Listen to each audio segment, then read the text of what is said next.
spoon. Politicians want to make their decision just to spoon. You want to know what happening in the ministry to spoon. Yeah, to spoon. Yeah, to spoon. You from Fonjema, Maryland to spoon. Yeah, to spoon. If you eat kepan, graduate, my brother to spoon. You got a spoon TV, you got a spoon radio to spoon. Yeah, to spoon. You wanna get a news update to spoon. What? Yeah, Rastafari.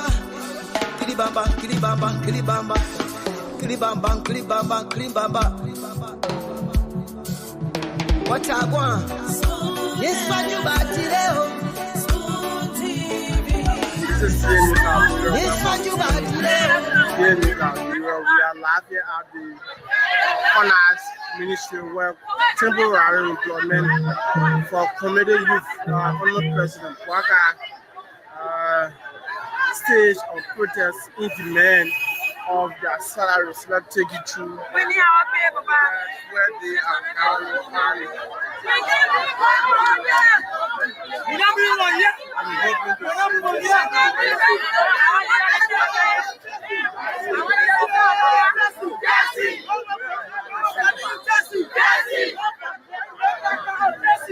So complete shutdown here at the honors ministry. Nobody coming out. Ma'am, what's up? Good morning. How are you? Tell us what happened here. We need our money. We are testing workers. Testing workers. Yeah. So why is it about testing? Who are testing people? Those people are cleaning the street for the government. During the campaign period? We still working. Well, I want to understand there were a group that started during the campaign period working the cleaners. Yes. Are you people? All the way. We still working. How many months now? 13 months. Were there any kind of agreement made by you and the government? No. How much did you pay every month? For me, $8 every month. So, money, money. No. They're working. Working. Well, I want to understand, is it from the past government or the current government? The current government. Yeah. Okay, so you listen to her. It is from the current government. Says government here. You listen to her. It says 13 months now. It says the money they use about 1% money was taken to the war.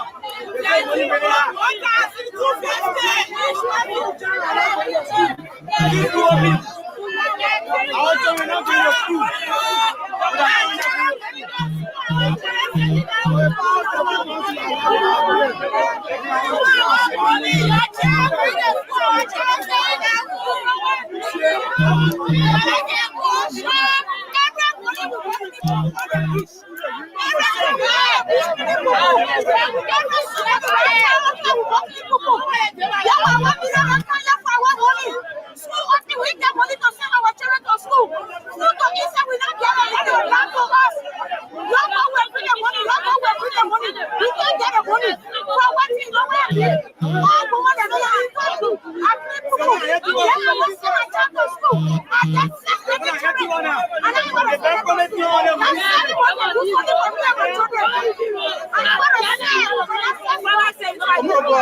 I understand. The people said that was there agreement from you and the government because the kind of thing was happening. The government can say, "Oh, we not make agreement with y'all. Y'all volunteering." Was there agreement on paper made? It was on paper agreement for you and sport. For you and sport. We in 5 countries. Just say you see in 5 countries. We have a 5,000 people be the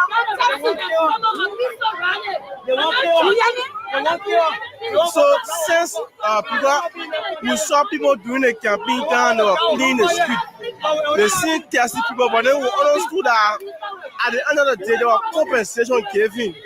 But now, since 13 months, since then, we get another year.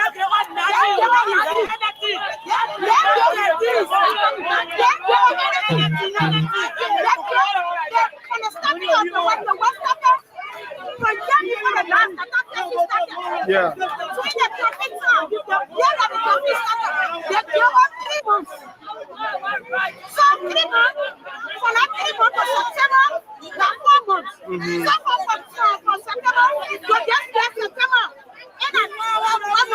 Yeah. So about 13 months now.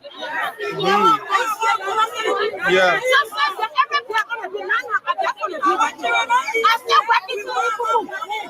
But what if the government get involved, lawyers get involved, and ask us for copy of your document, your agreement, so you can show it? We get our articles and I went to youth and sport, the new minister that just got there. He interacted with us. He told us, say, y'all, when we pay you. You know what I mean when the power for youth and sport? So their government, they are $50, they want their points each person. Now they're allowed to say, well, get our articles or get our money. You get me? They didn't look at us. They wouldn't blood our points. They wouldn't blood our points. They wouldn't so go over there for $600 you want it. Then you look at me, give me $50. I work for you and sport for West Point. And you hear me? $4 out to restaurant. My son, to register my children, so I have $4 to register. Wow. Send them money on that email. For what? Every minister supply are cleaning cookies.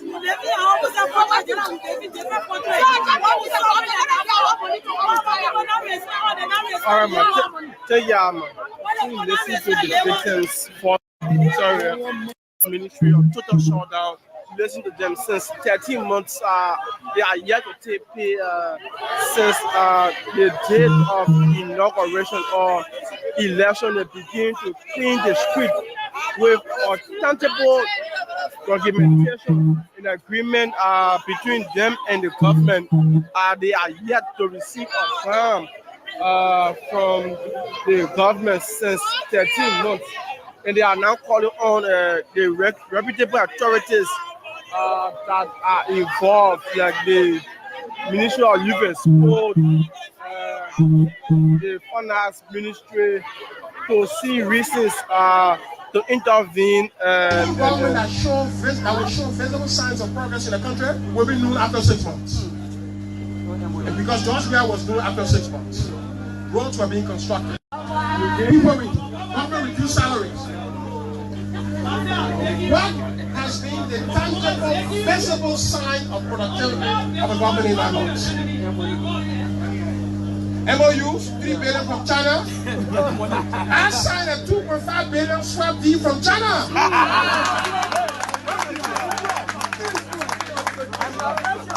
So you walk in my playbook.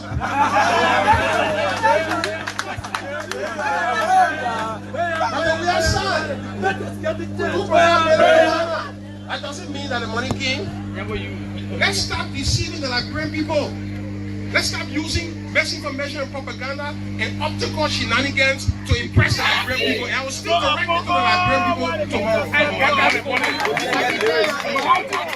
He said it to us. We hear it. And he structured a team by office. A team that will help to speed up where the payment is currently. To move it fast. So we thank you for that. We call our minister on the team. And they should work along with us to fast track our 13-month war. You're not stopping your happy baby.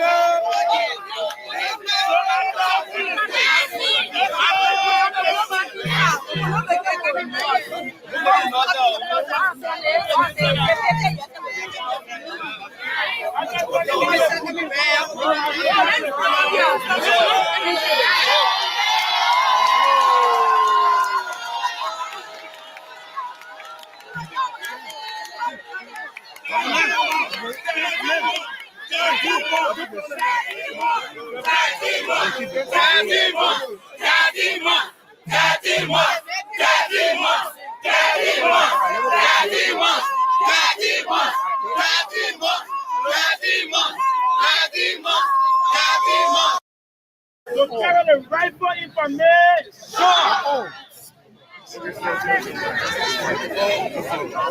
Thank you all. Hello.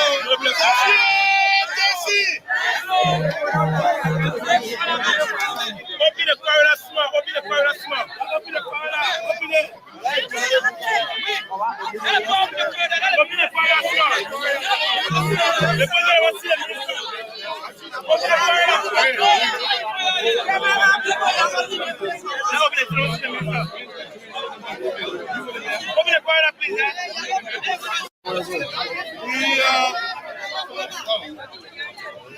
We just concluded our meeting with your leadership. There is a national party. Amen. I think almost 10 persons represented you. Yes. When we heard that you were on the streets, I sent my deputy to engage with you and to send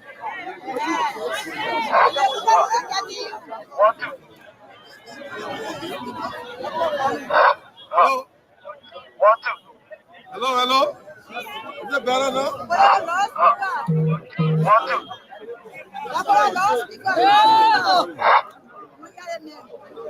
Hello? Is it coming now? Hello. Okay. I will try my best for y'all.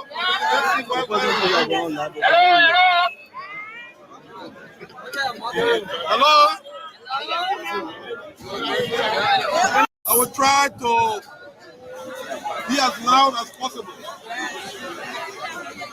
When we saw you, we sent a representative to meet on the streets. Led by my Deputy Minister for Administration. He came and he asked for your leadership. Your leadership came to meet us. I met them. There were about 10. And they represented you in our meeting. In the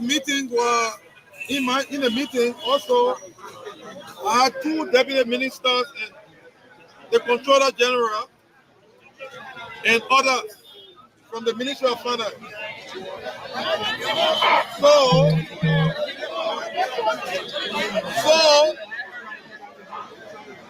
what we heard is that this process started August 2022.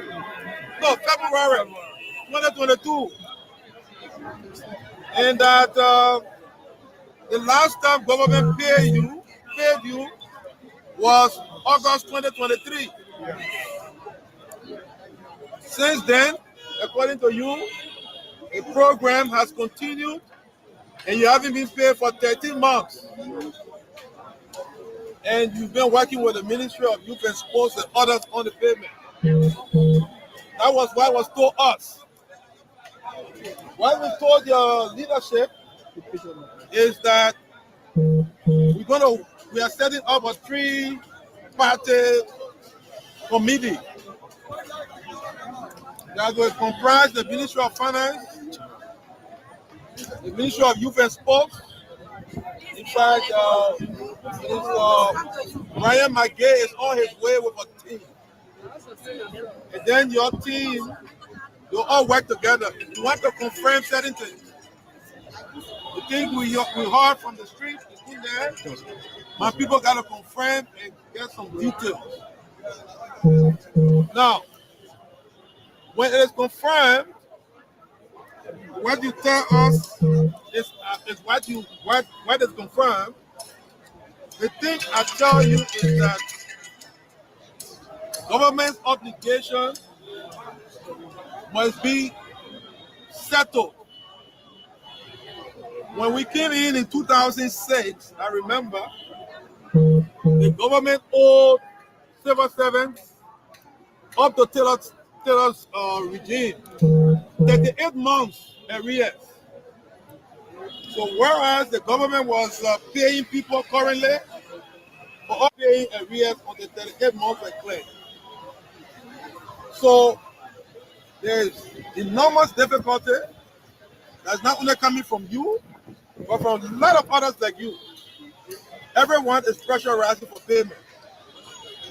What we have available versus the demand, what we have available is not sufficient enough to deal with all the demands. But we'll prioritize among the demands.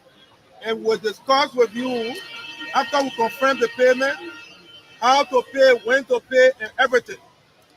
That committee is going to work with our team.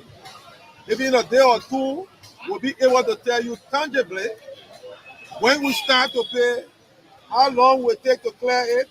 But the thing I want to tell you is that an obligation of government, whether it started in the past regime, continue in this regime, is our obligation.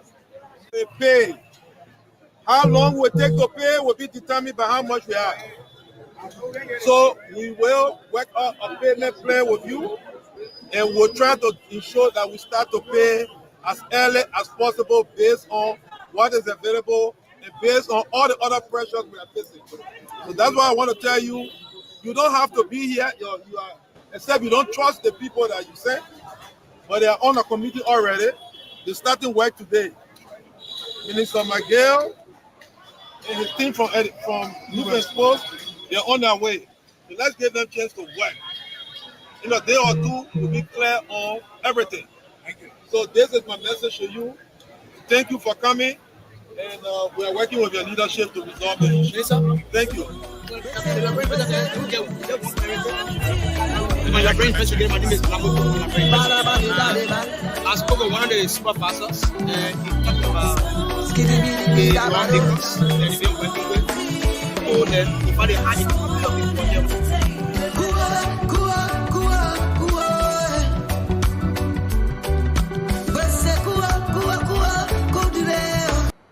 Well, again, folks, we want to welcome you. Thanks for joining us tonight on the Late Night Show, the Late Night Politics on Spoon. Many thanks to all of you who have joined us. It's always a great time being here to talk the issues, to talk about Liberians, to bring you critical analysis on those different issues, to bring you the updates from around Liberia, the issues making it up in the news, in the different headlines. The Late Night Show is where we talk the issues without fear or favor. We make sure that you get a voice, you get to have a say in the different issues. We provide you the time to air your views as well on those different issues as they unfold. So welcome to the show tonight. My name is Nelson Colette. The rest of the team will be coming on shortly. I want to welcome everyone in the comment section. Those of you who have already started making your input here tonight in the comment section, I'm going to go there to recognize a few of you. But let me just say that we're live on Spoon TV on Facebook. We're live on YouTube. Spoon Talk Live is our YouTube handle. And many thanks to our folks across Radio Land. We are live on Spoon FM 107.5, on Fabric Radio 101.1, and several frequencies across the country that are relaying the program tonight. So thanks again for joining us. Let's hope we can have a great conversation here tonight, talking about Liberia, bringing the issues to you as they unfold here tonight. Well, let me just recognize a few of you joining us. I see Williard B. Morris. Thanks for joining us here tonight. Again, we appreciate you. Please share the program as you come on. All of our folks joining us, we will appreciate if you were to share the show in your different WhatsApp groups, in your Facebook groups, and let's have a great conversation. John Obele is here tonight. I see Harry Do Tapla has joined us. Williard B. Morris, Moses Momolu, thanks for joining us tonight. Alfonso Gonga is here as well. Ezekiel Zipi has joined us. Thanks for being here. Majodi, thanks for joining us. Adam Kamara is here. Ato Pato has joined us. Eric McGill, Mr. McGill, thanks for being on here tonight. Daniel Olpa, that's Daniel Quipa. Yeah, Daniel Quipa, we appreciate you tonight. Cora Scott, thanks for joining us. We appreciate all of you coming on here tonight. Madam Mariah Sanuyinatu, thanks for joining us, ma'am. I see Nathana K. Hill is here tonight. Hashim Famule has joined us. Please share the program as you come on tonight. Let's have a great conversation. And I see Zico Ray is here, Jerry Gitawe, everyone, Alice Ban, Madam Marcia Snelling is here tonight. Thanks for joining us. Share the show as you come on tonight. Let's have a great conversation. Noosh is here tonight. Thanks for joining us.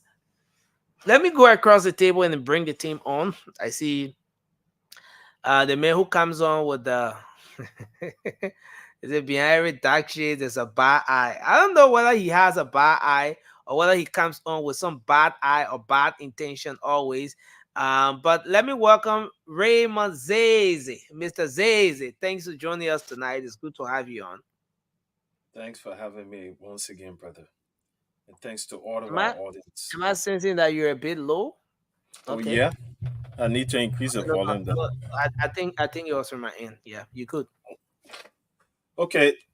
Thanks for having me as always. And thanks to all of our audience for being here. We're here again to discuss the things that pertain to all of us, Liberia. Yeah, definitely. Let me bring Bila Soiree on. Soiree, welcome to the show, man. You know, so someone called me the other day. They said they like your hairstyle. You know, you know that the person who called me was one of the sisters. You know, the old men in the sisters and stuff like that. 50s. And they say, you know, my son, that ball hair loaded when Ralph fall down in water. La. You How's know, somebody say when I heard you, this? so I asked the old man. I said, is this a compliment or what? He said, no, that's a compliment. He said, I used to do turbo star. You know, he started to tell me about the different kinds of hairstyle they had back then. They had what turbo star, Todman star, what kind of hairstyle, and all the different kind of hairstyle there. So he started to tell me about it. He said, but are your brother there? They make hair loaded when rock fall down in water, you know? Soiree is And we, better than it's better than my sabu that I can talk about all the time. They man, you're making all your own story. That probably only listen, saying you like my hairstyle. You start right there. interestingly, Raymond is That right for validating what a something. story, like your own story there behind us. Raymond is validating something. The other day, Raymond was sitting on the show. I think what exactly was the conversation? We're discussing something, and someone just watched the show. Someone just watched the show for some time. The person said, "Look at Raymond say now we're Shani Sabue." You know, but that's the beauty of the conversation, and it's a good thing that we're here today. Interestingly, in Liberia, here is the 1st of October already. Is October 1. It's a new month of new beginning. Looking forward to all the best, you know, as we embark on the fourth quarter of the year. And you know, it seemed like yesterday when we were all celebrating Happy New Year 2024, and then in no time, like you flipping a sheet, uh, we've seen the year gone so deep. We've seen ourselves go so deep into the year, and we already talking about December gradually, or 2025 is coming through gradually. But it's a great thing to be here tonight, Raymond. There's a lot of things happening across the country, and I will just be brief on some of the updates here because we have a whole lot, and I mean a whole lot to talk about. Citizens are gearing up for this the celebration of former President George Weah's birthday. You know, they're trying to gather the momentum for the former president's birthday, which is today. And while we're talking about this, Mobile, welcome to the show. I see you just setting up, but thanks for coming on tonight. So while we're talking about this, there are concerns. And Raymond, forgive me, Raymond, forgive me, Raymond. You know, sometimes I try to avoid this whole road conversation, the Ministry of Public Works conversation, the whole road situation across the country. But I keep resurfacing for some reasons. You know, I was say, okay, we forget the conversation, but before you know it, something will resurface. And so there are reports from the southeastern part of the country that um, of how damaging the road situation is. You know, a lot of you are aware that quite recently the government did some work along the southeastern corridor to a point where it was at least pliable, far way better than what we saw in past times. One of our own brothers here, Jarahu Sendi, he came to Liberia. He took a sedan along that corridor. He was able to drive to Grand Gila County. He came back the same day. It was good from the beginning, and a lot of people lavish some praises on this administration for that. But just few months after the construction works, or let's say, you know, some maintenance work was done along that corridor, there are reports that some of the folks from Maryland and Sino, Grand Gila County, are even using Cote d'Ivoire, like what we saw, you know, in time past, to come to the country, to get to Liberia, you know, and so the deplorable road condition is one of the issues. And I think at this point, we need Senator Zoe Manuel Pelon to come back to say something about his Grand Gila role. You know, he is one person who was, you know, very appreciative to this administration for the level of work done. He was amazed at what the Ministry of Public Works did. Yes, he could come back to say what the condition of the road is now, and you know, as to whether in the midst of everything that folks are saying, it is even better than what it has been in the past time. But there are reports of deplorable road conditions along that corridor, the southeastern region. And so then the conversation is again going on. Some people are asking, is it the fault of the Ministry of Public Works? Could we say that the ministry did her best, but this is just natural? You know, the fact that there was nothing such as an asphalt pavement, you know, to do real concrete stuff along that corridor. Is it fair to say that we should expect this, since in fact it was just a minor maintenance work that was done along the corridor? Well, why this is happening, the entity that is responsible for to regulate medical products across the country, they are called the Medical and Health Regulatory Authority, the Liberia Medical and Health Regulatory Authority. They are raising some concerns.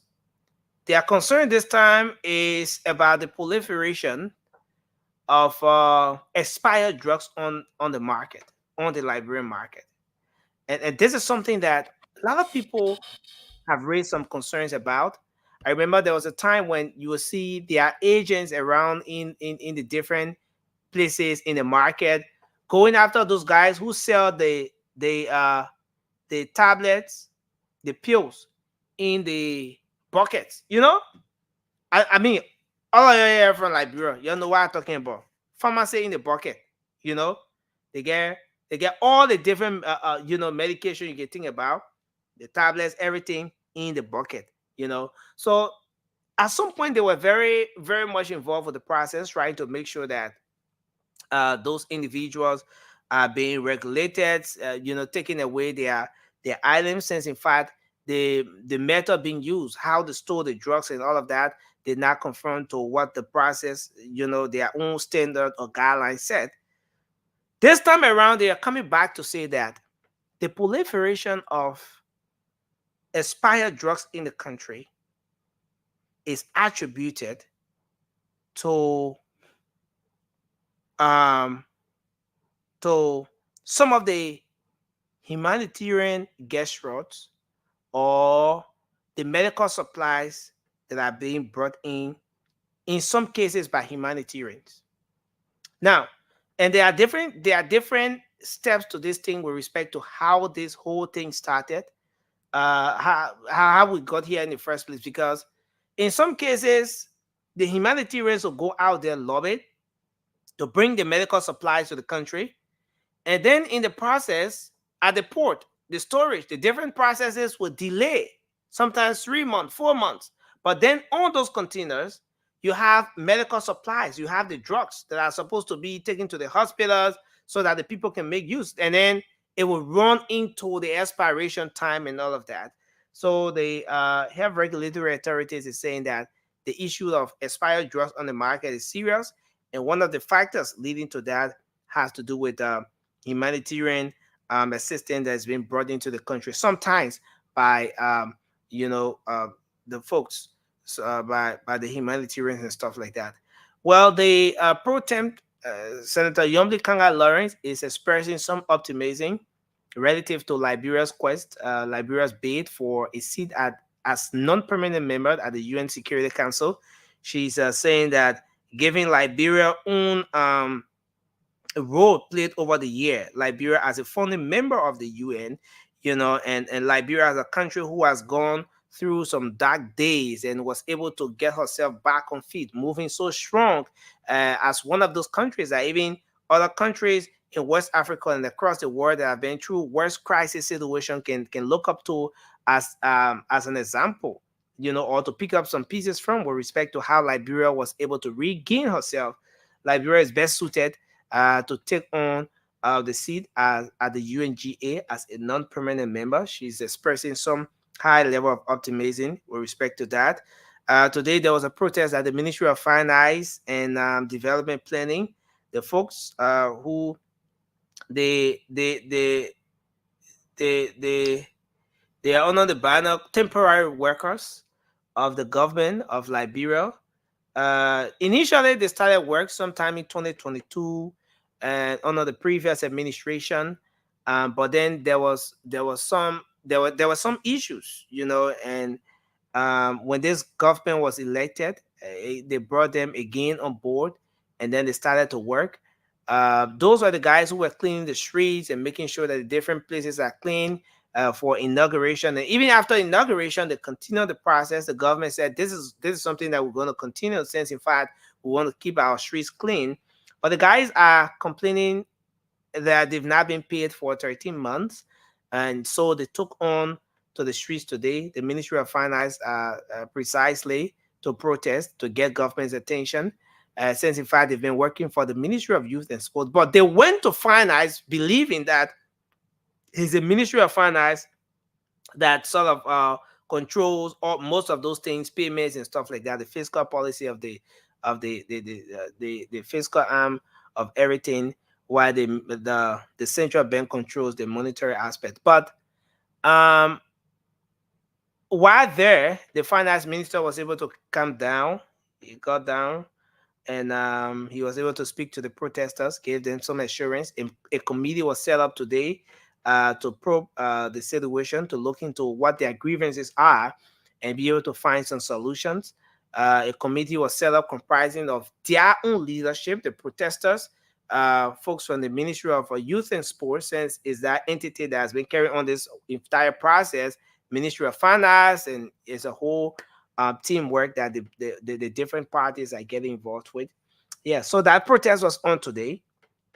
And then yes, so those are just a few. Minister Samuel Twe, former Minister Twe, have started to make some media engagements, and today he was on some of the local radio stations, and he's been saying that, look, the harmonization policy is the best thing that the previous administration ever did for this country, and no single government can function without the harmonization policy.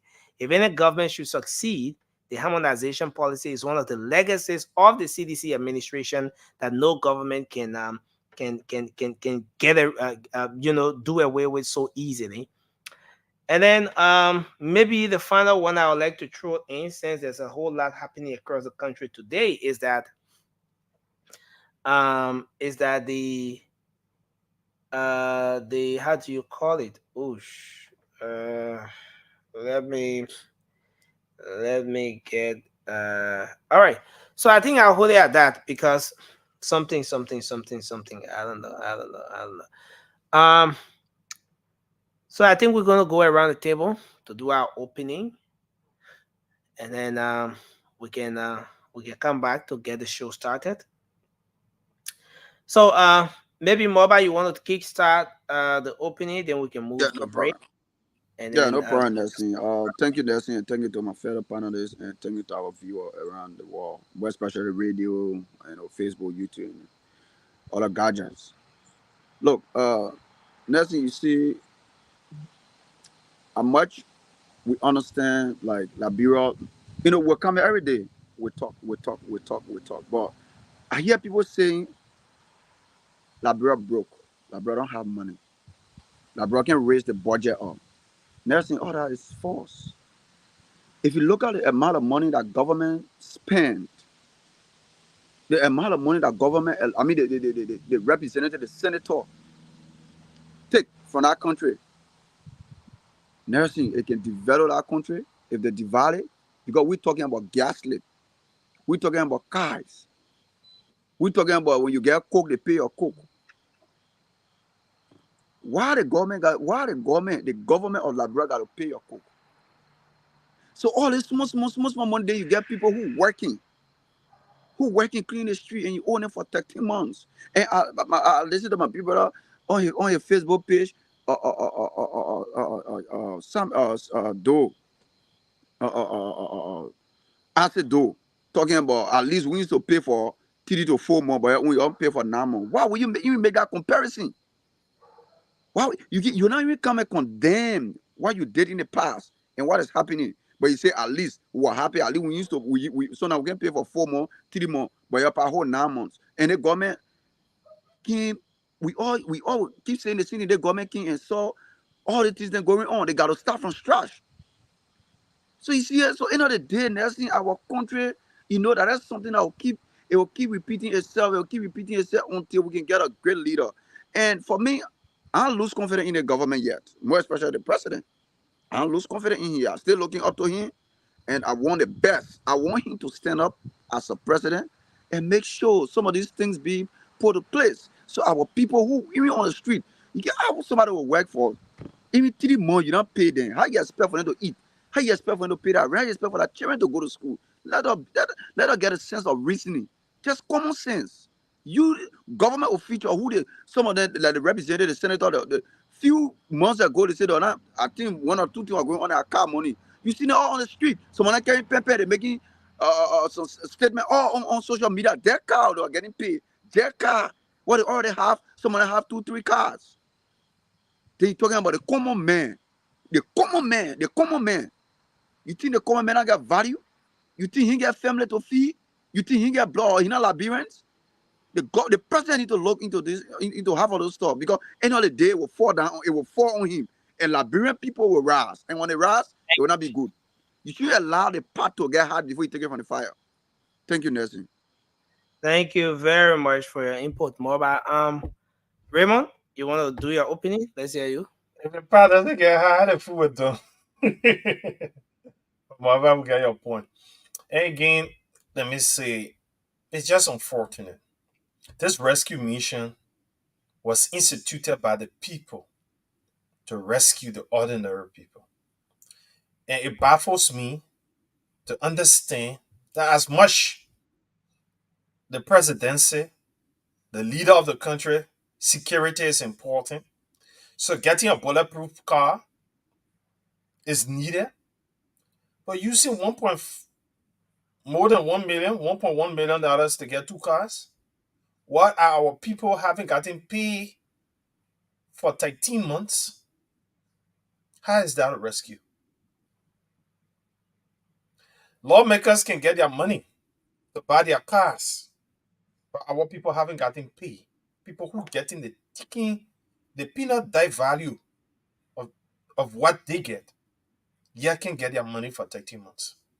I don't understand what in leadership that defines that. But let me go to the rules. We have talked about rules a lot on these shows. The value, the importance of good rules. Good road help to boost the economy. It helped give us ease of transportation. You can leave from one place in no time and reach the other place. You can transport goods with reduced costs. And even the cost of the goods in the other part, especially for the urban, where things come through ships to Monrovia or through plane, it can reach the other places because of good roads. And even the cost of transportation, all those things. So the value of good roads can be overstated. But the truth of the matter is, Liberians, we have to understand something. We have 6 months of prolonged rain. And the rains we had this year, unprecedented. But Ministry of Public Works needs to take charge.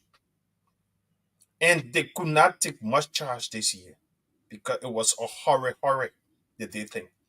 And one of the things I believe we need to instill into our roads going forward during the rainy season, cars above a certain weight should not get on the road. Those heavy trucks that can take everything because they will damage the road in no time when the heavy rain falls. And Nelson, you're right. I've seen video footage of the bad roads, and that's so true. But again, you can blame the public works minister for it. Roads, when we design roads, they got design life. They got circumstances and situation that are designed, the efforts you made can look, you can design road, heavy rain can come and can wash the whole road away. That one is called out of God, force majeure. You ain't got no control over it, even though you did your part. But nature, the force of nature, is stronger than the force of man. So currently, what we're facing, but what I want every Liberian to understand is to appreciate what the roads have done. How many months have you had access to pliable roads since the works were done? How many months now that you're having challenging roads? And to be honest, not every stretch of the road is challenged. There are critical sections. So if you want to calculate the cost that it will have cost ordinary people, how public works not intervene on these roads. Coming now, the cost of those basic commodities in the various locales, the cost of transportation, the situation now people have to use the Cote d'Ivoire to come to Liberia. If they had to do it for all this stretch, imagine the dollar value in here. So Raymond, is it that are you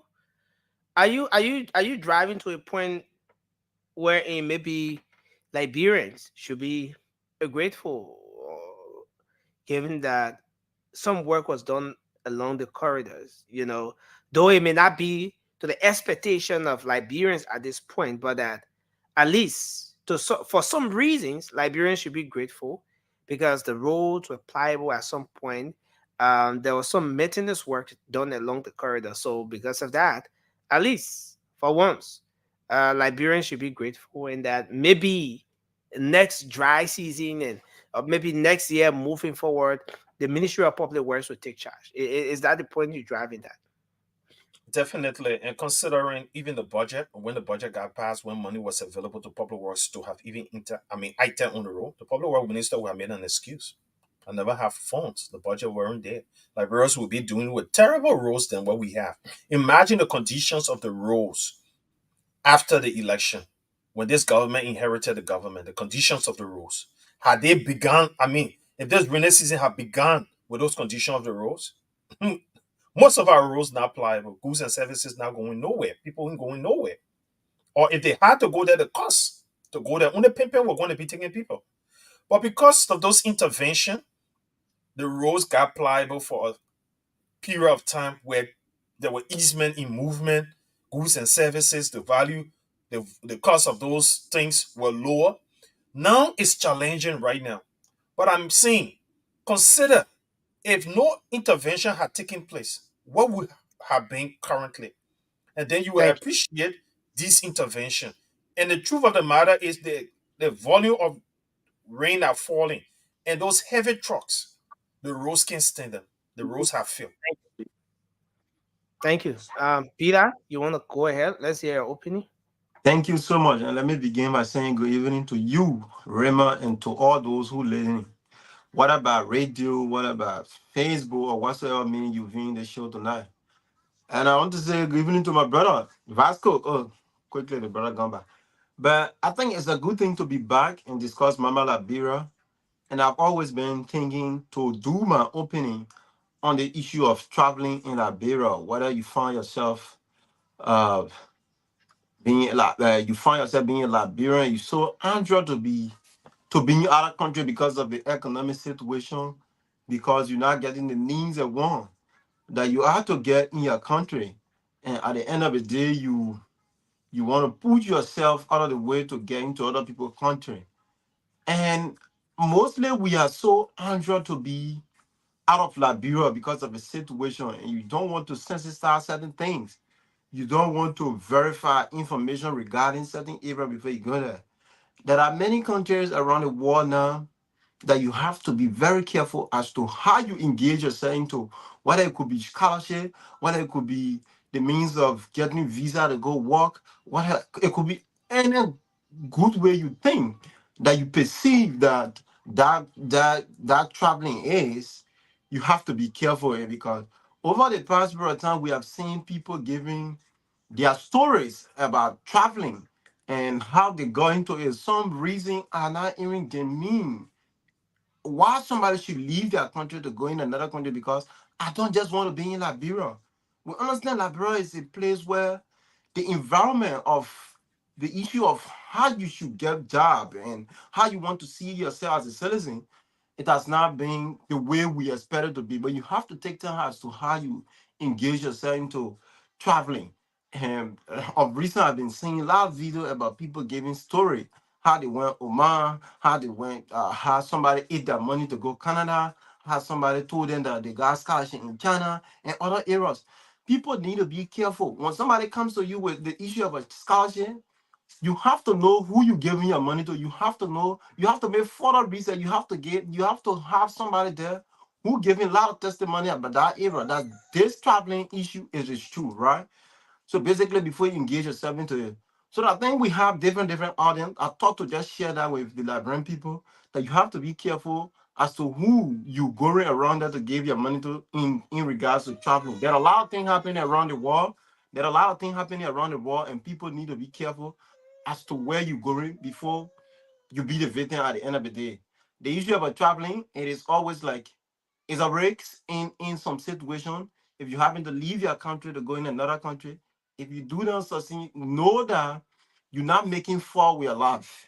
You're going back off. If you success you expected, you're not having it, you're going back off. So let us be careful as to what kind of a traveling we engages ourselves into. So that's what, as a pieces of advice, I'm wanting to give out to Librarian who listening that are more enjoy about traveling. I think it's a good thing to be bad nursing. Let's get into the conversation. Thanks. Well, thanks a lot, Bila. And I see Vasco in the back, but Vasco, you gotta cover up. We don't do muscle arm. Let me I put know it what they that mean. way. I'm gonna show muscle though. Don't bring muscles on the show, Vasco. He not get muscle. I think drag out a stick. You gonna show you on. So it's a great thing to be back here. But I want us to start the conversation with the folks here. Well, okay, so one quick one I wanted to put in was that the CSA has taken this whole civil servants thing to another level. You guys remember that the past times we've been having conversations about payroll cleanup. The CSA trying to clean up the payroll, trying to make sure that people who cannot verify, who cannot avail themselves, individuals who fail to avail themselves to be verified or to regularize their status are removed from the payroll. Thousands of people, as we speak, are either blocked, they're now receiving salaries, or they've been removed from the payroll due to their failure to avail themselves for these processes. We've seen this process go across the different branches of government. All three branches of government have had their own fair share of the particular exercise. Now, we are at the stage where the CSA is talking about something different. They're taking it to another level. We're going to come to the protest. We're going to come to what happened at the Ministry of Finance. We're going to come to what the finance minister said to the folks today. But I want us to start the conversation here. The CSA is saying that they are now going to embark on a process of credential audit. So if, for example, Vasco, welcome to the show. It's a good thing that you're joining us tonight. You want to maybe just wipe your camera, with a cloth or something. Probably, the image is a little bit blurred. Come on, man. Come on, man. Man. The man going to the US, he passed the president. We are president. We are blessed, man. Then you can say the man. I get it. Anyway, let's move to our conversation. The man get AC, but he just made a pancake or we can rap. So the CSA is saying that they're going to carry on credential audit. So if John Brown works at XYZ entity, for example, I want to put something up here. He works at this entity and he makes X amount of money. What the folks are saying is that your credential, what do you have? The position you serve in, what is the requirement for someone to serve in that particular position?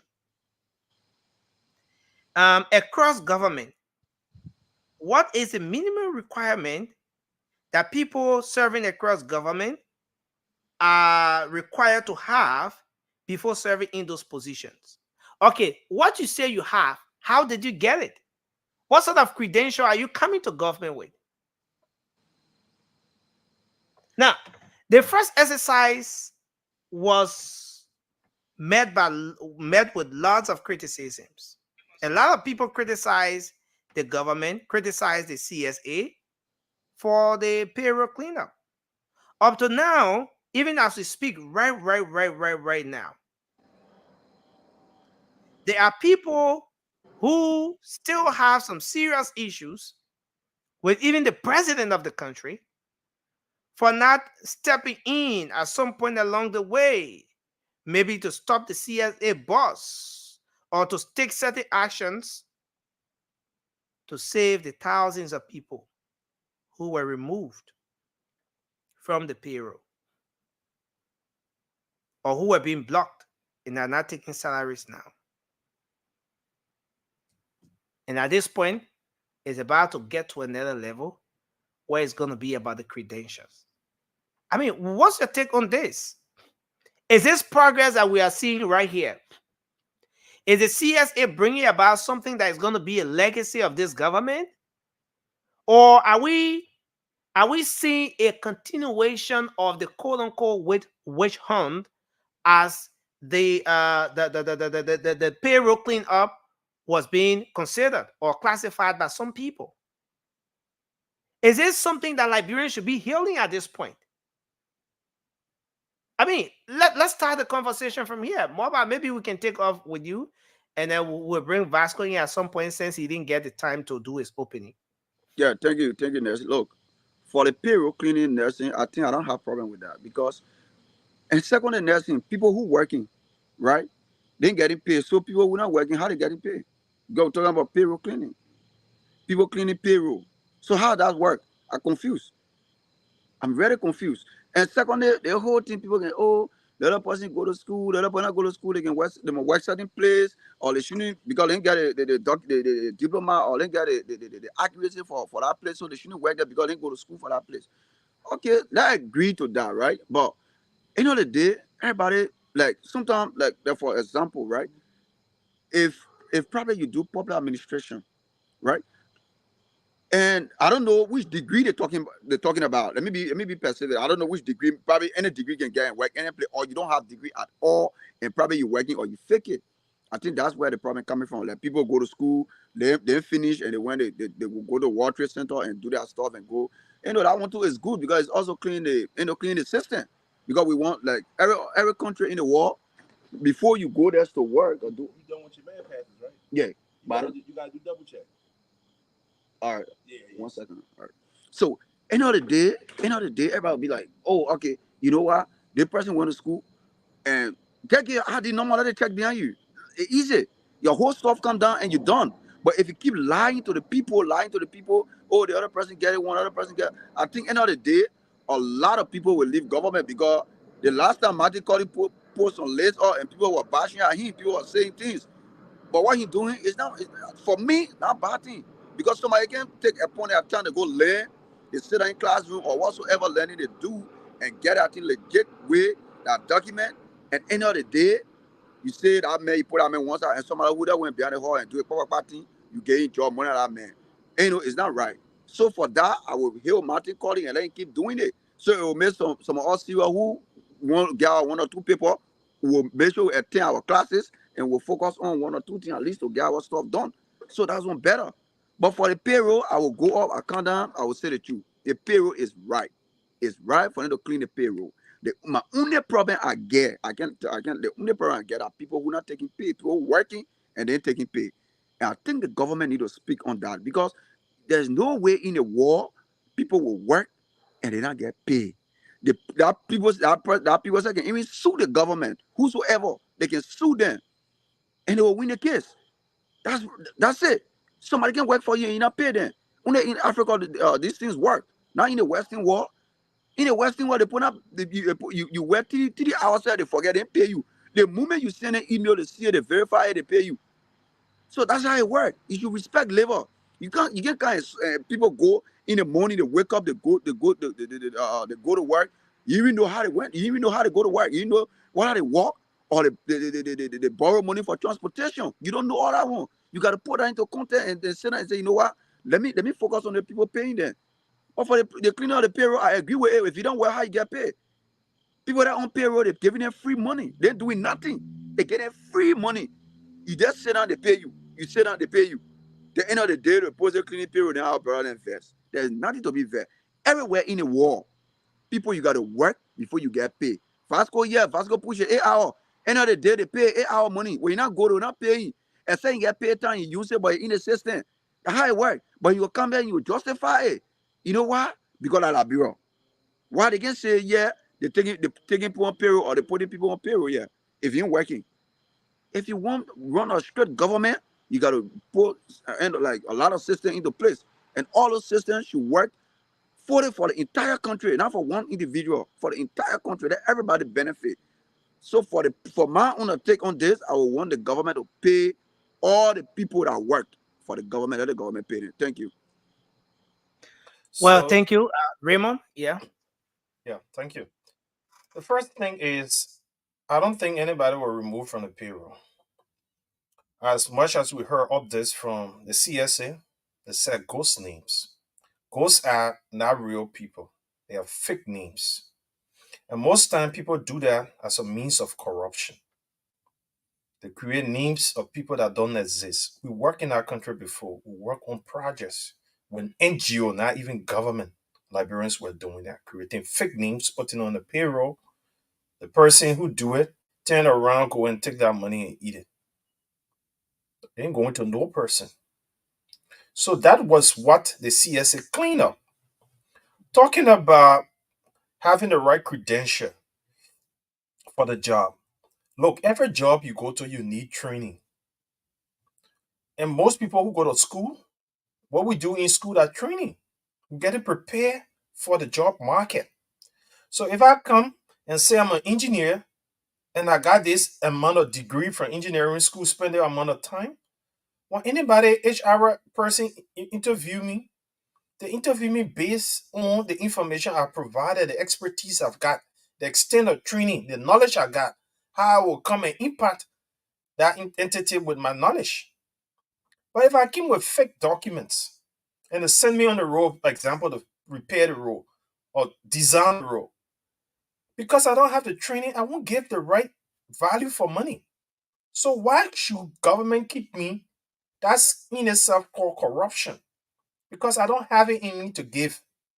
And if we talk about improving our country for the reason why we changed the past government to this government, these are some of the ills in society. Some of these things as the corrupt practices that affected past governments. And if we, the Liberian people, want to change for real, we have to embrace these measures. You, When we you, go to you know, school, Raymond, talking about embracing the measures, we saw what happened just recently.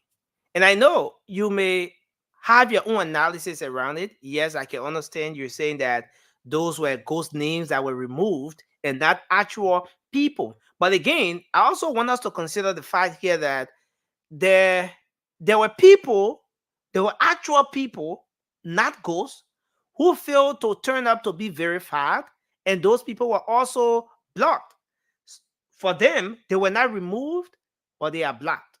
So even as you speak, the salaries are not flowing into their accounts as expected. So that's another group of people. So now going back to the stage the CSA wants to take this thing to. Let me welcome Jadawu Sandy to the show. Mr. Sandy, thanks for joining us tonight. welcome, brother. Going back to where the CSA wants to take us. This time around, they're saying, look, let's audit the credentials of the people. Are you a minister? Are you a director? Are you are you in some position out there? Let's audit drivers, whoever. Let's audit the credential of those people. Do we need a credential audit at this point, Raymond? How is Of this even course, important for us? of course we do. And I give you How the is this typical. going to benefit the system? So if I came from the US, I went Mhm. back to Liberia and claimed I know everything in the world, and I got all the papers, and they take my word for it and put me in the big bus at Public Works. But of course, I don't understand anything I'm doing. What would be my input at the Ministry of Public Works? It would be garbage in, garbage out. So if I didn't walk the walk, I shouldn't get a credit for it. And I should not use lies and deception to get in position of authority because I won't be able to produce. And that's one of the problems we are facing. And secondly, when we talk about ghost names, when you talk about those who didn't show up for verification, Nelson, there's criteria in everything in life. If your job says shows up for evaluation, you don't show up, there are measures. So those who didn't show up for evaluation, for verification, it's upon them until they can show up. And I'm a typical example. One time I was in Japan, sent by the government. I was on government scholarship in Japanese school. When CSA went to Public Works to do verification, my file was in the scholarship session.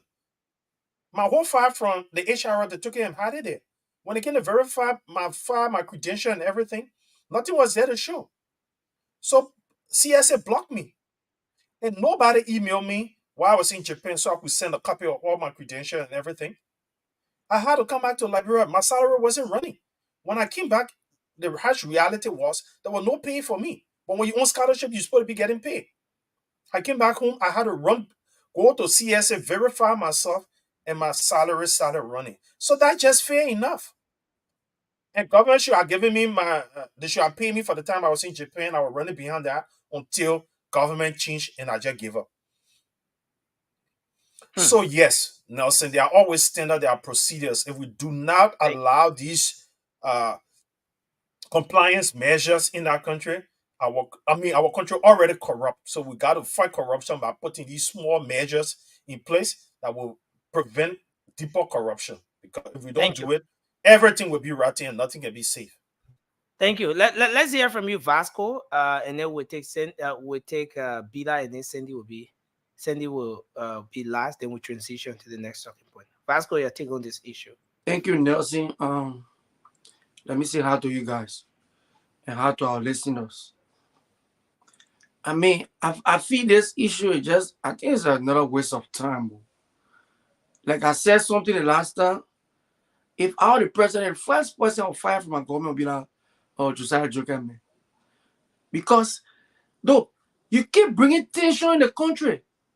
First of all, I don't know the prerequisite to be a Because they met you on the payroll. Man, I don't know.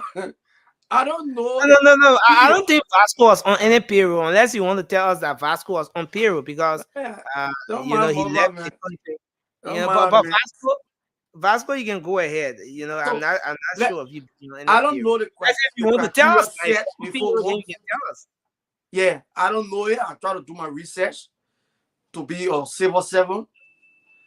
You see, like I said, this is just another waste of time because you have a government that people cannot take pay for almost 13 months, 12 months. You're not paying nobody. Then you just pass it around looking for additional problem. I guess most of the things that this guy doing is not free. Apparently nowadays, identical credential order you want to carry on again, that's going to be another money. I think the government spending money on unnecessary things that is not even, will not help them. The government need to be settled. People need to be satisfied in the country. Before you can start coming all this kind of a policy, now your government is struggling. Look at the kind of human being on the street this morning protesting. People who working. Some of us who got friends working in this government, they cannot take pay 3, 4 months, 5 months. You're not setting up those issues to make sure that the civil servant get the regular pay on time. You're not setting up the talk or try to do something about the harmonization that you campaign against. Then you come back today, you say you get credential, you're going to do credential audit.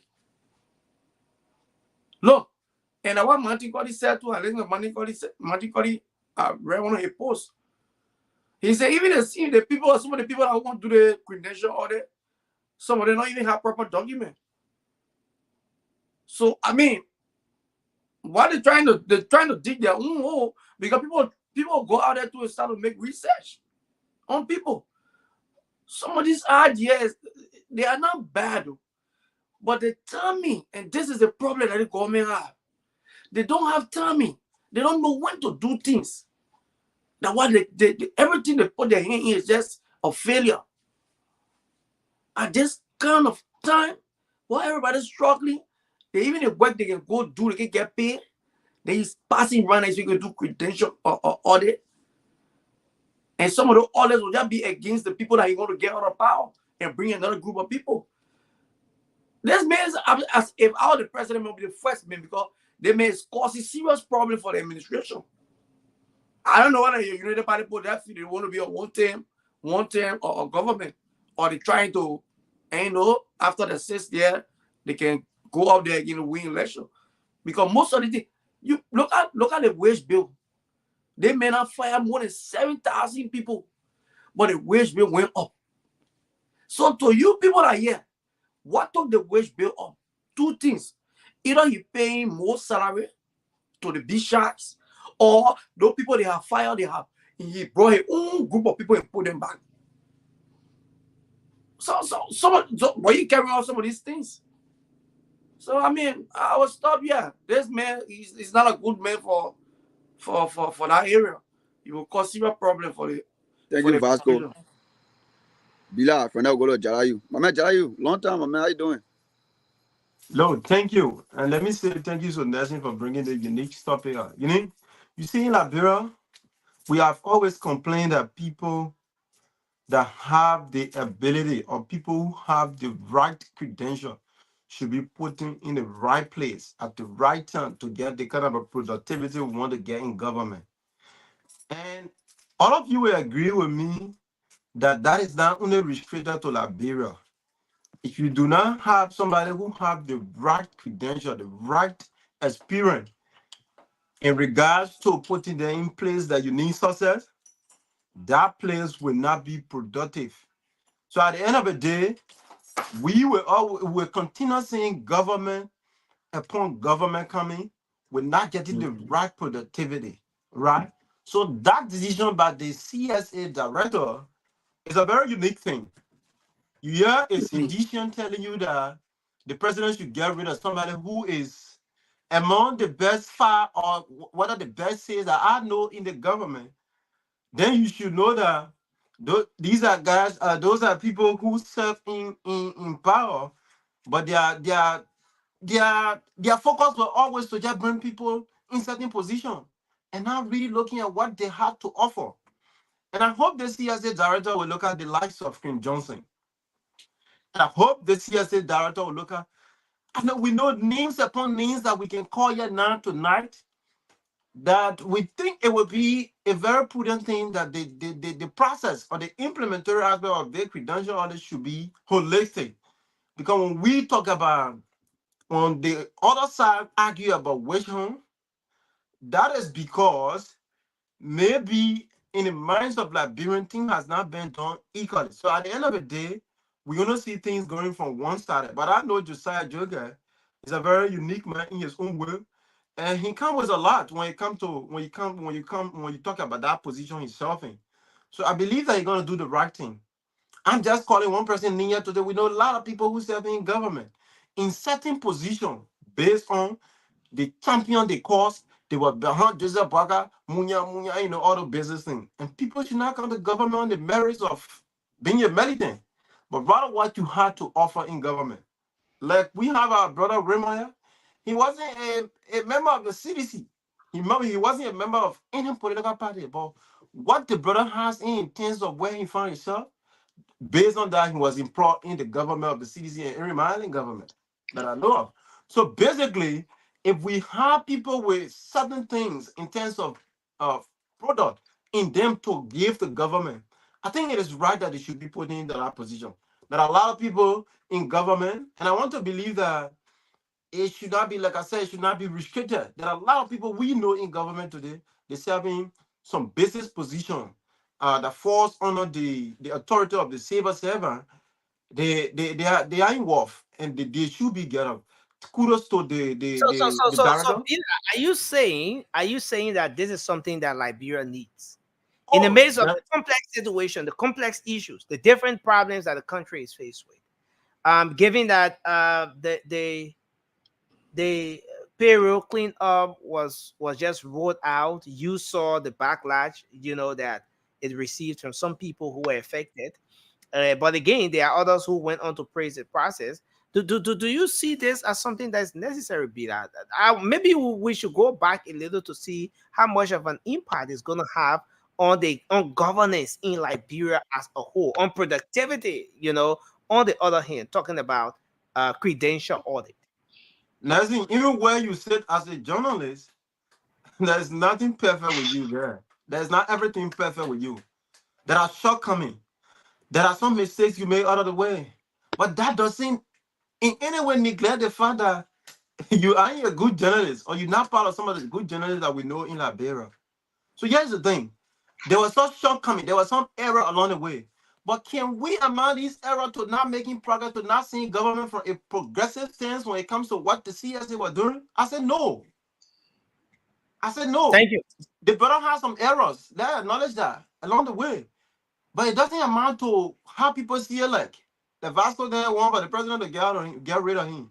So you talk about time as well. Quickly to conclude, there is no right time for the right thing to be done when the requisite authority think in their mind that it should be done right now. In the space of Liberia, if you talk to just listen to people, time, think high, you can tell people for that. We not see the kind of a progressive government that we are to see. Thank you. Thank you. Jirau, let's hear you. Nelson, good evening, and brothers, good evening. It's good to see all of you again. I've been following the show when I was in Rwanda. I'm back home. So I'll be joining you guys periodically. And I say periodically because I have a very busy schedule now with school. But here's the thing, Nelson, for us to produce in Liberia, for us to be effective and efficient in governance and in the management of our country, we must have the right people in positions, especially critical positions that will move the country forward. We should get away from appointing people into positions or even electing people into position just because of their political affiliations or because they are our relatives.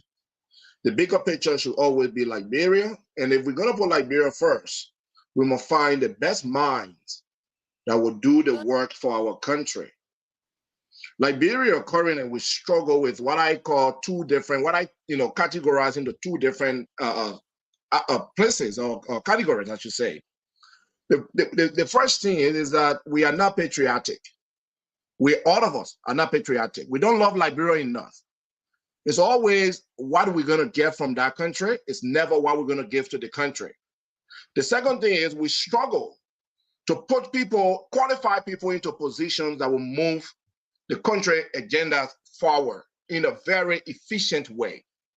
So I am in support of the CSA boss trying to audit credentials. I am in support of that. What I'm going to say is that let us not be biased. Let us not be one-sided. Do not target certain people and let others go. I do know very well there are people in this administration at top position that shouldn't be there. I'm talking about assisting ministers, deputy ministers that should not be there. But they are there. And those people, they stop progress. They delay efficiency. So if you are going to audit credential, don't just audit it to navigate the pay or the payroll. Audit it to put people in the right place. And of course, he does not have, to an extent, he doesn't have all of the power to remove foes or move people around. But it will be very important to know some of those people in those positions, are they even qualified to be there? Verifying credential is important. It's important. We must know people, professional background, their certificate, the education they come with, their experiences, and do they fit to be in those positions. It's crucial to maintain competency in public service, Nelson. And those people are serving us. So we also want trust and accountability. So when you audit people credential, what you are doing is you are providing trust in governance. People will start to trust you. And if you do it fairly, right, you got to do it across the board. Don't just do it again, like I said, to just certain individual. But once it's done fairly across the board, people will have trust in you. Look, we struggle with the issue of fraud in Liberia a lot. Fraud is everywhere, in every area, in every sectors of our country. And academic fraud, Nelson, is prominent across Liberia. And I want to say thank you to Martin Colley over the years for what he has done. But if the CSA boss is serious, maybe he's just going to join folks that Martin Colley to minimize the academic fraud that we have in the country. People will not go anywhere in school. They won't learn anything. They will come from places like Nigeria, and I'm not calling names, but they will come and say, I have this degree. My current superintendent is in a hotspot. He was the representative of my district for I think 12 years. He's in a hotspot for that. People with fake education backgrounds or credentials or certifications should be brought to book. Should be dismissed for government position, especially if they lie when being appointed or elected into those positions. We must take our productivity to the next level. Mr. CSS boss, don't just audit credential. Also make sure that productivity increases.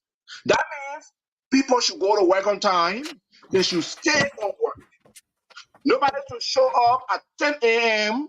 and then they leave at 12 p.m. In order for Liberia to move forward, we must see high level of productivity at an efficient rate. And I think this auditing, if it's done rightfully and holding people accountable, will help to move Liberia in some sort of positive direction.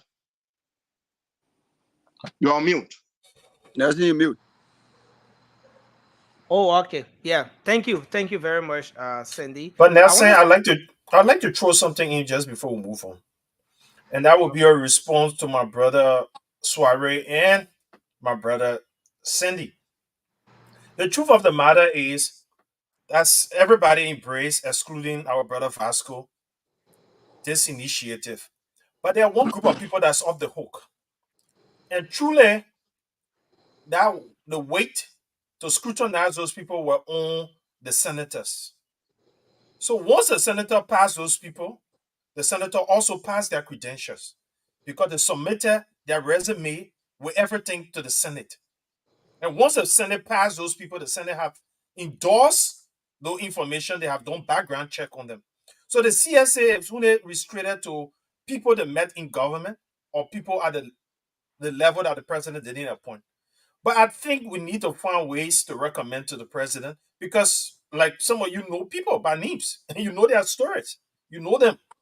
But when the president appoint them, what can we do about them? And these are reality, and these are the people who really steer the affairs of things. These are the policy makers. How can we hold them accountable in these circumstances? And Raymond, I agree with you. I'm sorry. I mean, because I've been missing, I think Nelson will give me 30 seconds. Thank you. Raymond, I agree with you. The president don't know everybody, right? And he doesn't know everything. And that's where we blame our lawmakers.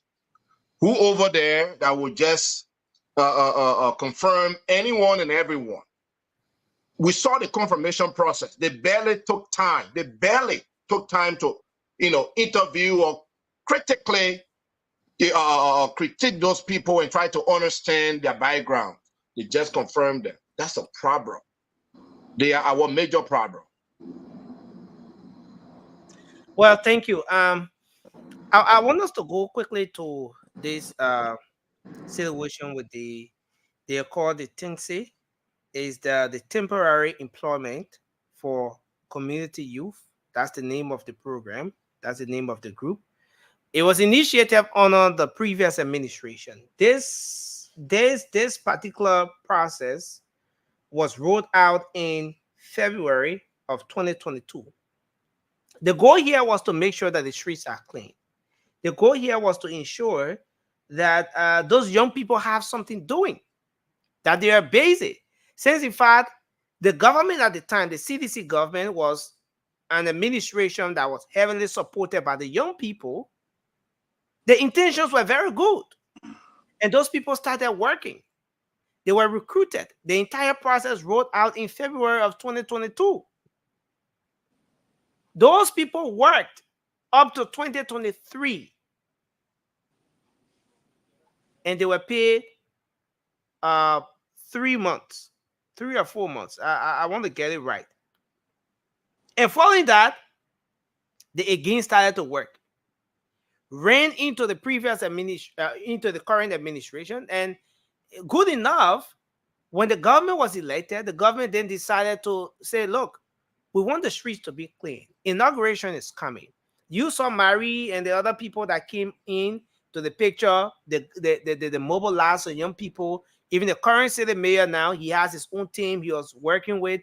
They try to bring people from together from across the aisle, from everywhere. Bring the young people together to get them busy. These people started to work. It got to a point where it was not just about the young people anymore, but the elderly people joined them. Like you saw in some of the images from the protest today, even the OOO man and the OO papi, and let me talk about Liberian way, they were there. And that's how these people have been trying to cater to their well-being, keep their families up and stuff like that. But they were constrained today to get into the streets because, according to the folks, they have worked for 13 months and they are yet to receive a dime.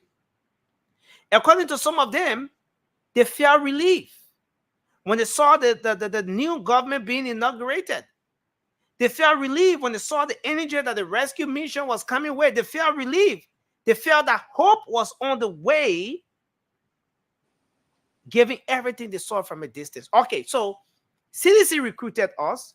The previous government recruited us. They're not living up to the plan. They're not living up to the promises to us. But a new government is coming to power. We believe that this is a new dawn.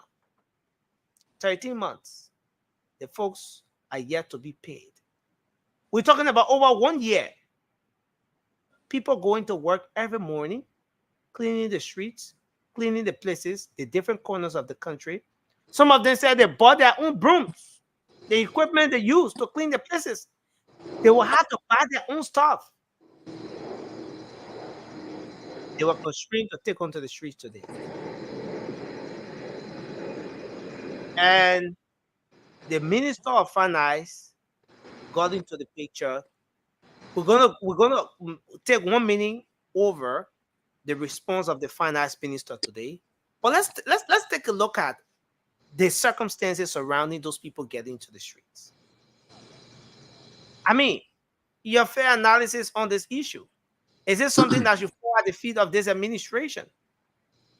Or should we get into the blame game with respect to the previous administration did not do this or did not do that? Did the previous administration even do well? Since in fact it was under that government that those people were recruited. Did the previous administration even do well to ensure the well-being of those individuals? Okay, so it's been 8 months into this administration. Is there any tangible reason, convincible, let me put it that way, why the folks are yet to be paid? I mean, let's start a conversation around this. Mobile, you can take on from here. I'm trying to make some adjustment in the background. All right, thank you, Nelson. Look, I think we all will be on the same page on this because I think it is wrong for an individual or anybody for that matter to work and deny pay. 13 months on a youth and sport. The former Asedo was holding on spoon, talking, he said he loved Liberia.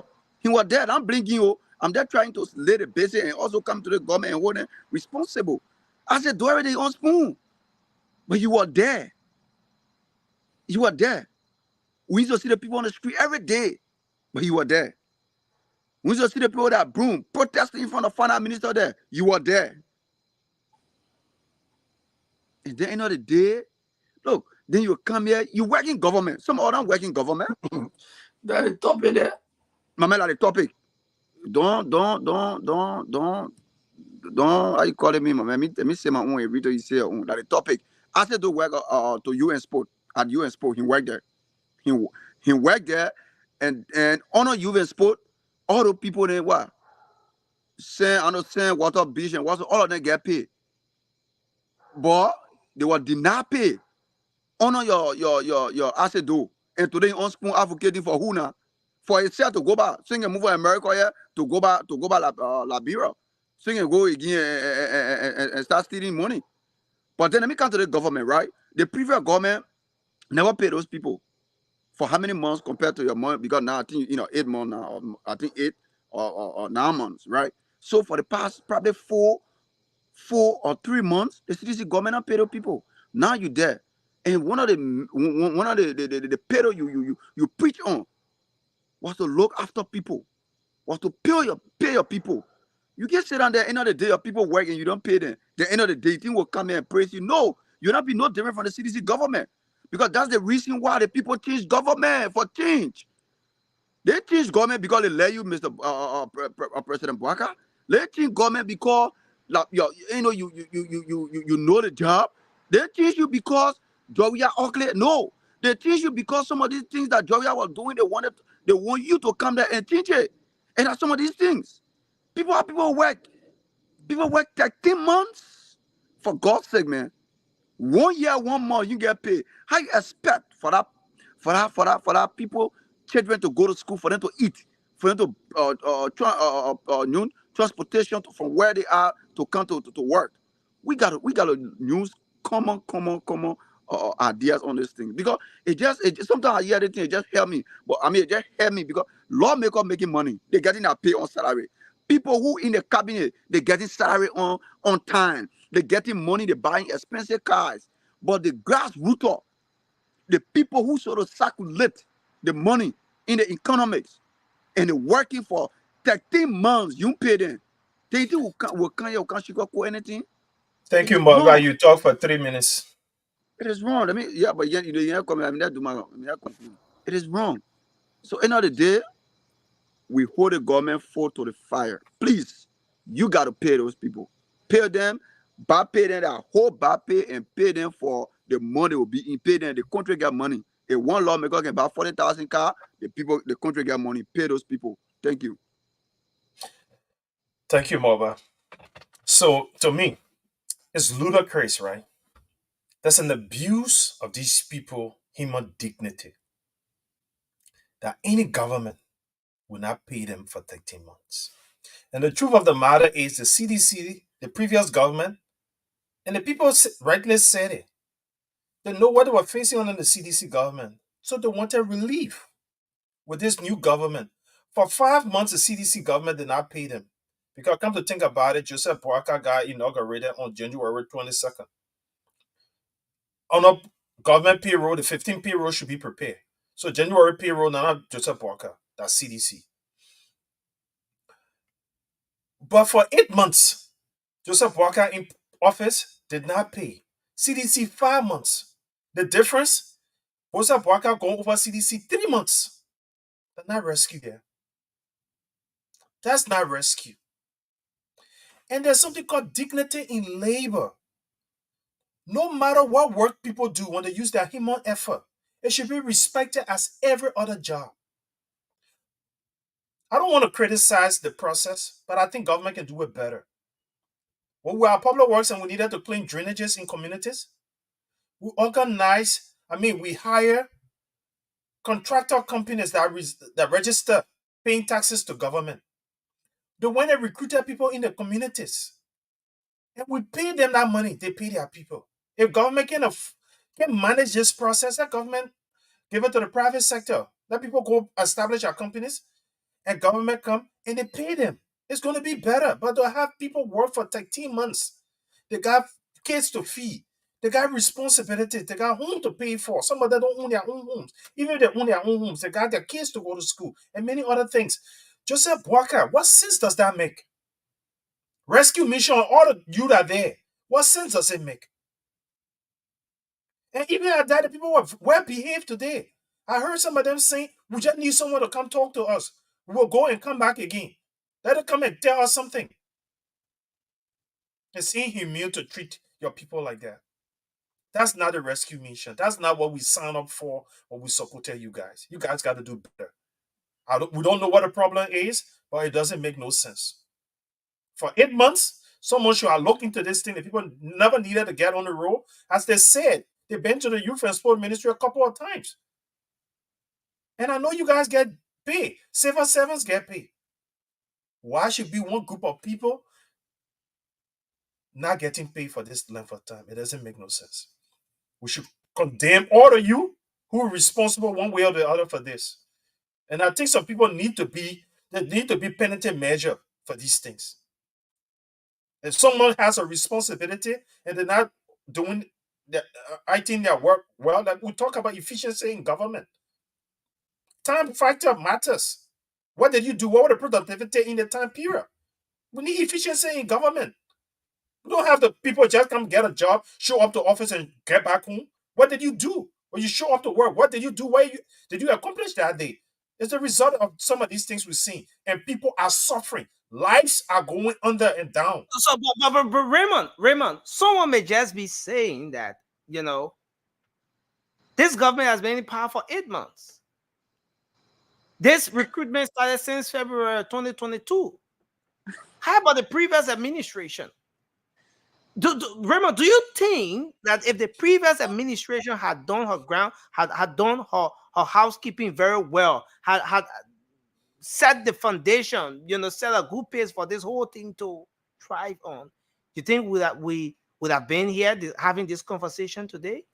Nelson, is there a reason why this government alone should take all the latches for everything that's happening today? Take, for example, Minister Gaffron went out there. He had to engage with those people. He had to calm them down. He had to give them some hope. Meanwhile, there is someone who went to the Ministry of Finance less than a month ago. Pretty close to 2 weeks he spent there at the Ministry of Finance. But he had to be after things that he had absolutely no business in creating. Is there any reason why we should lash at this government alone? Government is continuity in the first place. And this is called leadership. When you come and see a mess, you clean the mess up. When the government took over the government, she inherited everything that the CDC created. The Liberian people were clear. They kicked the CDC out because of the mess she created. So the government can continue in the mess of the CDC. And when you put it on the scale, this government have done more wrong to those people than the CDC have done. CDC only owed them for 5 months. The government owed them for 8 months. So the government haven't done any good. So the government should take the blame. CDC is gone. that they prosecute CDC for the wrongs they did in the court of law, or the audit that the whole CDC, like we're seeing now happening with Samuel Toure, that the responsibility of this government, they would take the responsibility for all the mess CDC left with them. No excuses. Thank you. Thank you, Raymond. That's true. Vasco, That's let's true. hear your take on No this more issue. excuse. Take your 1 minute, 30 seconds. Let's hear you. Yeah, Nelson. Look, for the fact that the CDC government was able to think all of the bags to incorporate our fathers, mothers, aunties, sisters, brothers into the government, at least for them to be able to take something home, we should give them a lay pat on their back. That was a very good initiative for these people to clean the beaches and other places. That's why I usually tell people that is the CDC. We are people driven. We are different from the Unity Party.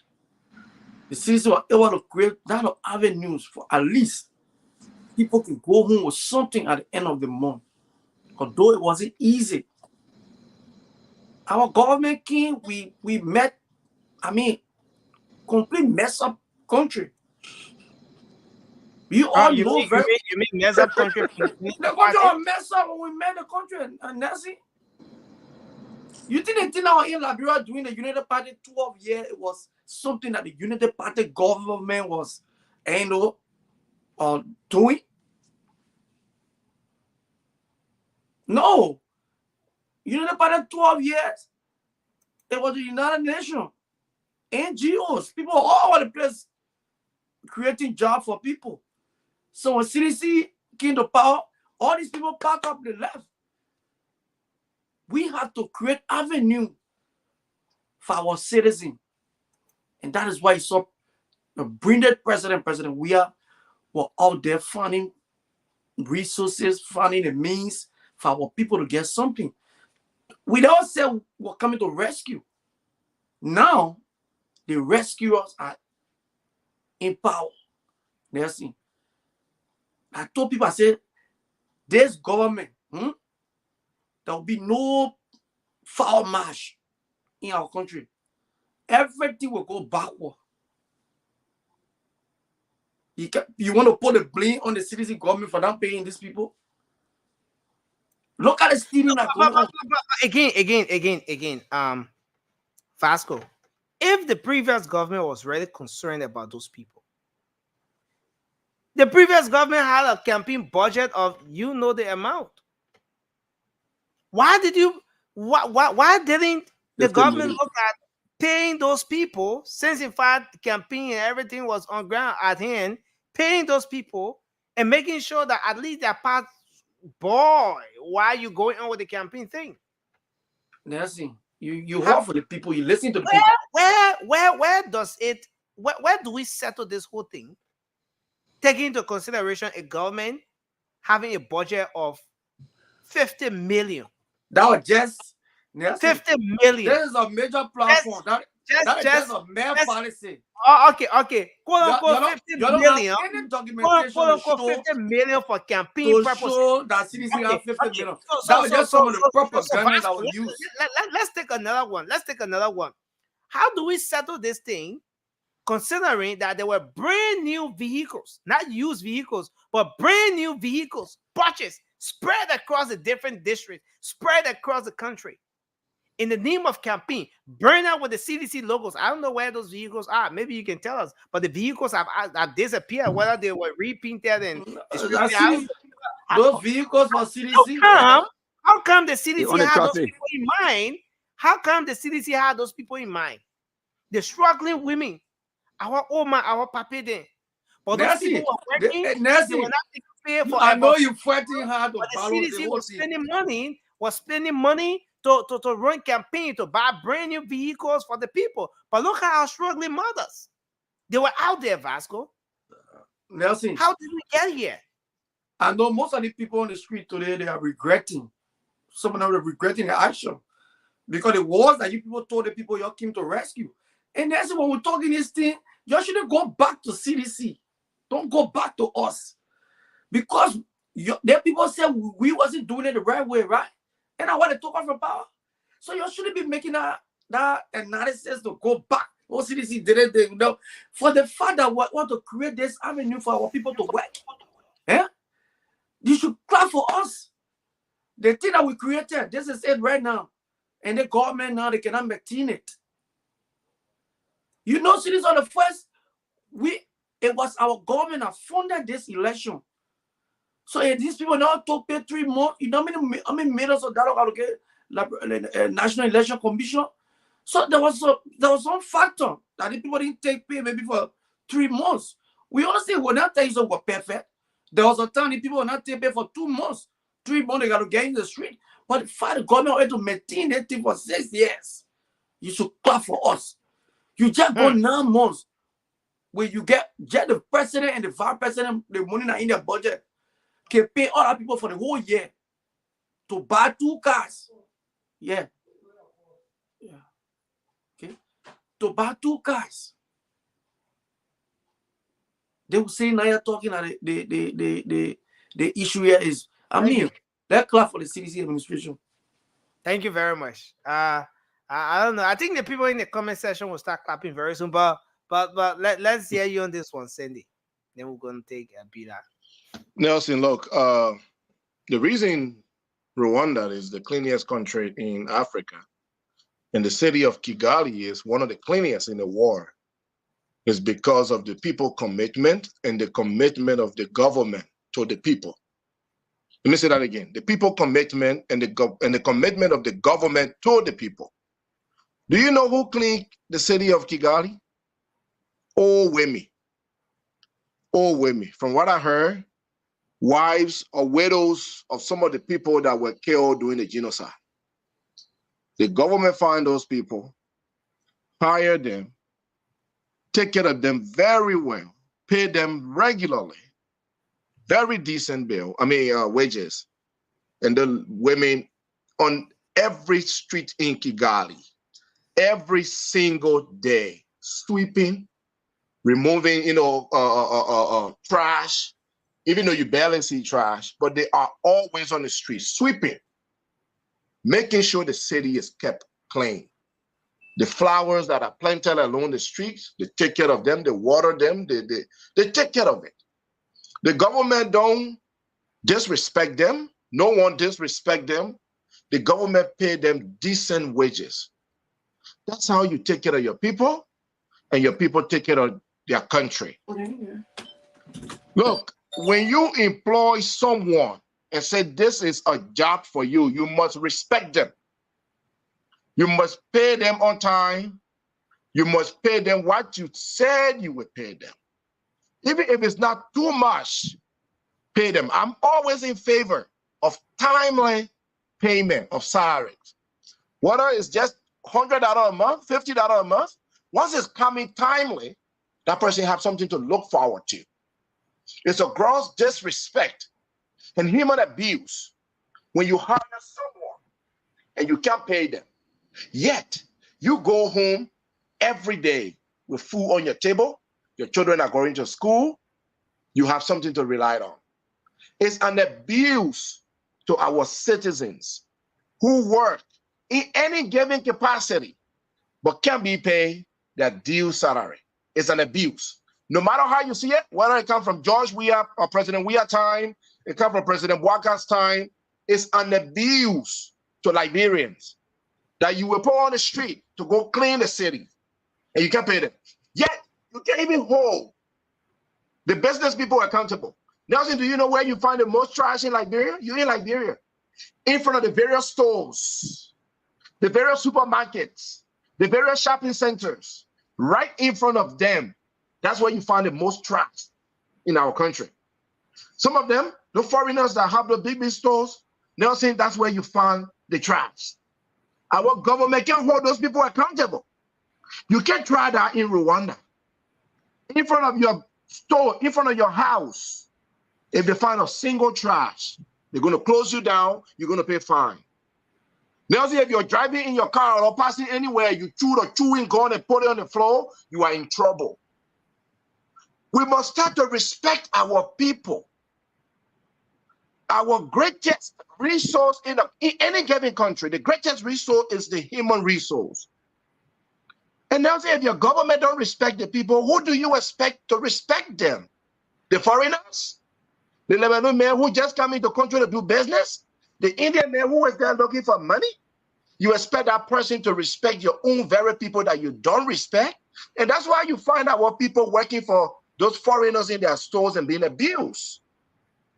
We are abusing our own people and giving rights to foreigners to do the same. It is a shame. If you cannot afford to pay those people, don't put them on the job. Find other means to clean your cities. Find other means to clean your country. But once you hire somebody, you are mandated to pay that person timely, no matter how small it is. Thank you. Bia, let's hear you. Thank you. Thank you so much. Brilliant point, Sandy. You see, Liberia has always been this way because we always talk about change. When we are at the back, we say all of the necessary things.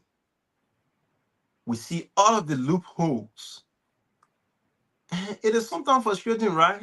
To see people who have served in government before and they come back to government and we are still seeing some of these petty things going on. It is frustrating to some of us. And I know sometimes as a student of administration, you want to talk about some bureaucracies around how money has been allocated and people not seeing the needs of certain things being done quickly in the name of administrative proceeding, in the name of how the term it to be. But here's the thing, and I want to say this before moving forward. We heard the Minister of Labor give you some business update about how they intend to move forward with the issue about how people have been abused. And I think that is one of the many issues the labor ministers who has the requisite oversight or authority to see how Liberia has been abusing different sectors, what a government, what a out of government. Because usually what I've always seen in Liberia is the labor ministry always look at the issue about people who serve in private sector, people who has been abused in terms of working for a Lebanese male or a Chinese male, whatsoever uh, uh, investor that are coming to our country. But we have not seen it from the angle of government. So, like Sandy said, if you're not respecting your people, how do you expect other people to respect them out there? Right? And obviously, we're going to see these things happening because we have had and still continue to have ministers who's prioritize their benefit and what they carry homes. And like I said the last time, if your leadership style of you coming to serve a country like Liberia, we are looking at honesty, sincerity in terms of proper governance and aligning it with sacrifices in governance, definitely you will not see the needs and wants of the people. And this government was voted because we saw a lot about the CDC that are happening. And we don't want to see these things coming back into government. So if you say you're going to do this for the people, this is a temporary job. For God's sake, why somebody should go, let's say, even 3 months before being paid? They do not go 9 or 13 months like they said in their recording because listen to them.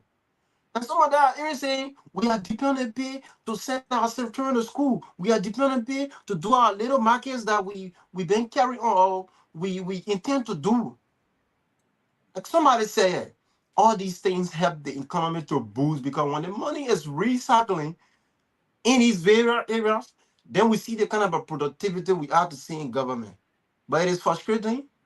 It is something that we didn't actually expect that, and this rescuing is becoming about the people who find themselves in a position, rather the people who should feel the impact. And I think the president need to, the president or whosoever in the various positions that have the authority to see that people need to be paid in time or on time, they should actually wake up and do their job. We don't want to see continually seeing our country being like the way it usually been.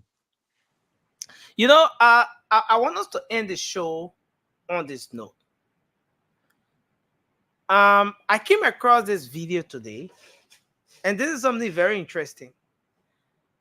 It's done by a famous content creator, a Ghanaian content creator called Wadimaya. I think a lot Yeah. of you have seen some of his video Mhm. on YouTube. From Botswana, an African country. Now, in fact, I don't want to speak any further. Let me play this video. We're gonna end the show on this note. Let me play just a portion of this video. This is one thing that really shocks me in Botswana, and I just want to share with you all. Where I am is called Troquain. I hope I'm mentioning it right. And this is a new developing residential area. If I talk about residential area, place that people are about to stay in. But guess what is happening right now? They're actually constructing every single road, even people moving here. This is a country that prior to 1966, when they gained their independence, by the way, it's almost Independence Day. Today is, I think, 3 days time. So if I upload this video on Independence Day, happy Independence Day to the people of Botswana. Prior to independence in the year 1966, this country had only 12 kilometers paved road. Only 12 kilometers paved road.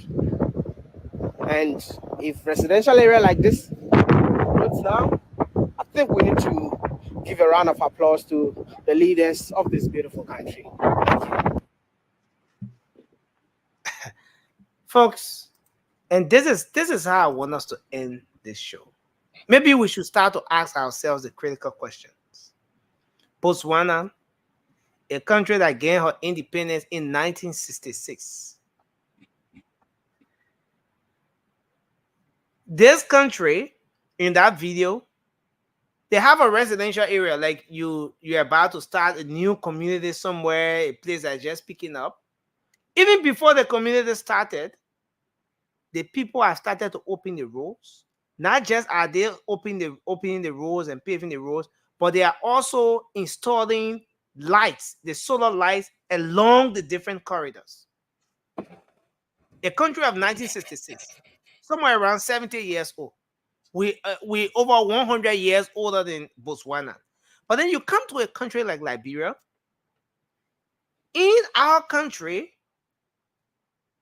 our authorities, thank God our brother Raymond here. He served as director of public buildings before, Ministry of Public Works. He served in former President Ellen Johnson Sirleaf government and all of that, and partly under President George Weah. The Ministry of Public Works, which happens to be that institution now that's supposed to regulate. In fact, by right in this country, even before you build your house, you supposed to get permit. You know, the Ministry of Public Works is supposed to be involved. But then we want to ask ourselves, how come we wait until our communities developed? Our communities, the struggling Liberians will build their little structures along all these places because they themselves they're not following. Because sometimes they are guilty. They're not following the guideline. Those communities will develop before public works goes and start to break buildings down. How come these people are thinking ahead in a country like ours? And I know once we start this conversation, somebody will say, our government I get money. I mean, just a tip on this, on that short video, and then we're gonna end the show here tonight. Raymond, let's start with you. Raymond. So Nelson, what you saw down there, that standard procedure on how to do new communities, to develop new communities. That's how it's written in the book. When I went to architectural school, we had to design a community. That's what we had to do. You design the roads, you design the utilities, the lines, the electrical lines. People gonna have plots. And when they get to that plot, they're gonna have something we call means. They're gonna get connected to the means to connect their homes. That's how you design it. That's a standard procedure. What we're doing in Liberia has never gotten up. That's why sometimes people want to give credit to the people of the past. No set of Liberians have done justice to that country. We have been very mediocre. We've been very lazy. We've been corrupt, and we have mismanaged every opportunity we have. No. Raymond, sorry to interrupt you. Let me ask you this question. It's good that you're an engineer. You spoke of how the standard procedure should be before even the communities are open. What should be done, Raymond? What do you think is going to take a country like Liberia to live up to those standard operating procedures, to have those places laid out like we have new communities opening now, to make sure that the alleys in those communities are open while people are purchasing their plots of land even before those construction works start? What do you think is going to cause a country like Liberia? So Nelson, we need a serious government. The very first thing we need is fight corruption. Corruption has been our number one problem. Remember, in the past, our country was on par with countries like Japan and Germany in terms of GDP. What did that do for Liberia? FUSA. We have never had more than 25% of our road network paved in the Republic of Liberia. Never. So it comes to people, and what you see CSA doing today, people with the right credential, people who have the training, people who have the expertise, people who got something to offer, being in the right position. And government using her resources, because Nelson honor our laws, that the laws in Liberia, before you ever put a lot out to sell, you got to demarcate the road. The road are public space. The lot are your private space. So the right before you can even sell out your land and DA and government monitor that whole process, because no D comes out without going through the government. When you have your land, for example, if you bought the land as a farmland and you're transforming that land to residential land, the government got to approve it first. And when you're making the deeds to something out, the very first thing you got to take is to the government roads, which are major roads. If the highway running through that land, the highway land got to come out. Streets, alleys, avenues, and all those things. And the government going to work with you. That's why you have him lands, mines, and energy there that we're doing survey. Now we got land authority to do that. So when that is done, if there's any serious government, the government goes in there and do roads. Make sure the roads are pliable, because when people want to do development, they need roads to carry. For example, if you want to build upstairs building, you need crane. Where the crane going to go on? You got to go on roads. Even if you just need mad trucks and pickups to take your construction material to the site to do construction, they need roads. So You know, the thing we've been doing. If love for country, the lack of love for country is what has got us stuck here, then where do we start from? And that's because why it's disgraceful, it's shameful to always talk about Liberia being the oldest African republic and all those different things, and we have absolutely nothing to show in terms of infrastructure, not even the policies on the book, and when it comes to the implementation, nothing. So Nelson, to be honest, what we saw in Botswana, they have paved roads. For Liberia standard, to be honest with us, we'll not have paved roads. But we just have, because the cost, Nelson, we even build our highways yet, right? We don't have the highways yet. But if government, and that's what, to Nelson, it goes with responsibility as well. Once you buy land, when you start paying real estate taxes on those land, government will have money to start investing on the roads, because you're paying taxes to make the roads pliable. But in Liberia, we don't pay real estate taxes. People got homes in. You said we don't pay what? Road taxes or real estate taxes? Yeah, I mean, it's on the book that. But I mean, we're not doing it. We're not paying real estate. So once in places like Botswana, once that land is sold to you, once that land is deeded and sold to you, you start paying real estate taxes. So the government got revenue to build that road and maintain that road. So for me, what we can do as Liberia, we can just open no alley, have them defined so that nobody go and build. Right now, we even got worse than that. People building on the alleys. The alleys that demarcated and designated as roads to go to the places when you go there, somebody finish building on the alleys. Then you got to go to public works to come and do demolition, all of that. You know, and just the other day, and I'm coming to you, Sandy. I listened to the public works minister, his presentation and stuff like that, and one of the things he stressed was that the ministry is in the process of considering demolition exercise for people who have constructed their homes in the alleyways and stuff like that and stuff. So they are considering demolition exercise to make sure that the alleyways are open. But yes, and I know this may not be on him, the current public works minister, but we have avoided this situation where struggling Liberians. And now, don't get me wrong, I'm all into it. I'm all in for it when you talk about opening the alleyways, because it's a serious security issue when people construct in the alleyways and you cannot access your home, and stuff like that. But could we have avoided this situation wherein maybe the Ministry of Public Works would have gone in those newer communities, open the place, like what we're seeing happening in Botswana? Yeah, Nelson, that's what we need to do. But as a serious government would do that, and the government need to put the revenue aside when the legislator taking $45,000 every 3 years to buy cars. No money will be left for that. When the president having those things, there will be no money left. But the people they are said need to have a responsibility. There are laws on the book. Before you build, you got to carry out things. So if the people don't abide, thank you, Raymond. I want us to take Cindy. I want us to take Cindy. Yeah, quickly. Look, Nelson, Raymond said some of the things I was going to say, right? Watermeyer actually met him once in person in Rwanda, actually. What he was showing there is just the procedure. I mean, in a normal country, that's how it's supposed to be. Here in the US, all the empty lands you see around, there are already roads already been marked where the water is supposed to be running and everything marked. So you're going to go there, pay your money to one man from National Territory and just put your house there, right? Let me share my story. Amy is coming for you. I said that very intentionally. Let me share the story. I have my property in Marshall, right? I have a very beautiful house in Marshall.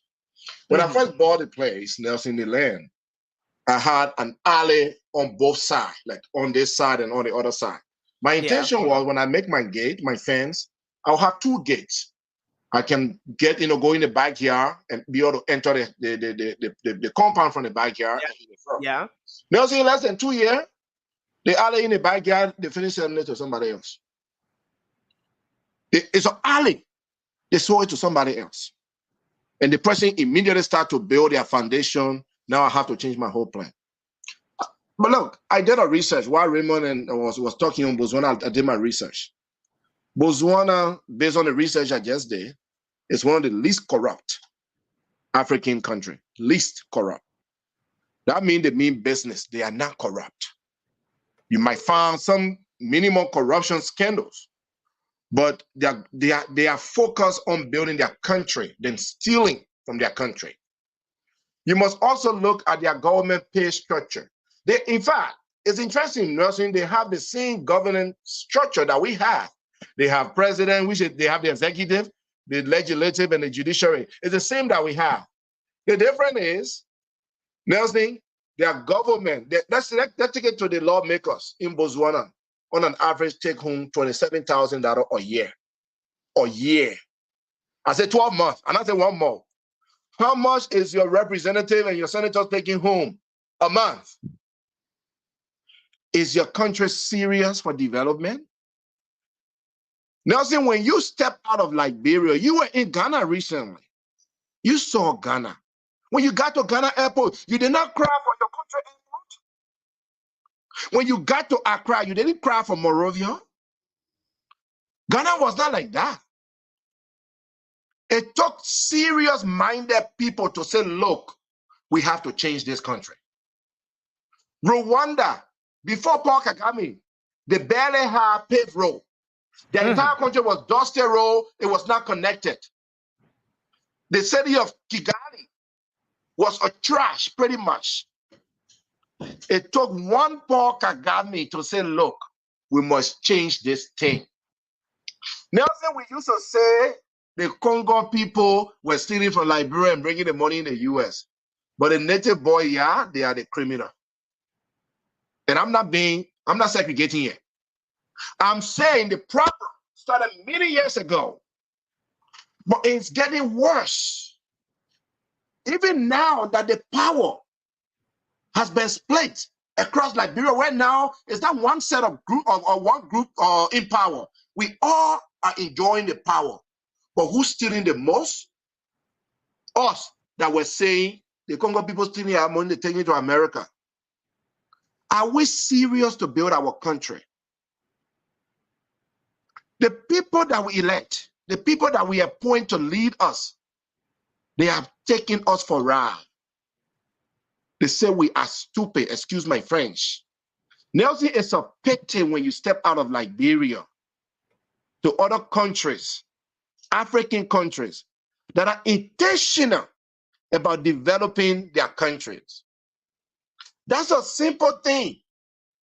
To have a role or a network, running water network already established before you can build, that's a simple thing. It becomes a problem when the community is already crowded. Then it's difficult. You get now, then you start to have sympathy for somebody. Oh, I don't want to break their house down, even though they're on the alley. They don't build, all-step building. I don't want to destroy it.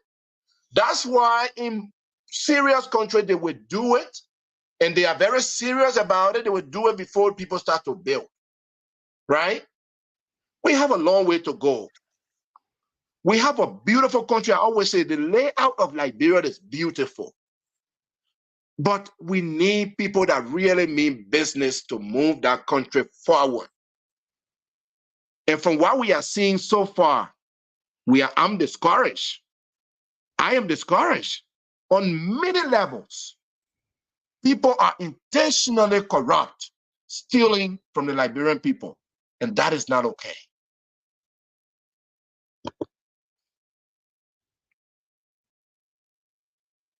Bida. Yeah. Yeah, Bila, take care. And I will fast go. Thank you so much.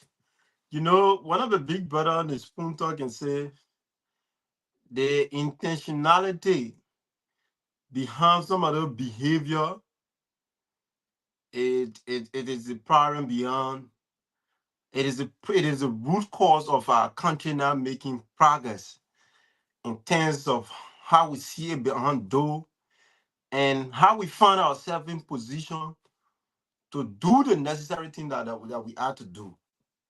So when I watched that video currently, I saw a lot of things that is lacking as to how we can move forward. Like many of you have acknowledged here that there are more problems that we ourselves as citizens face.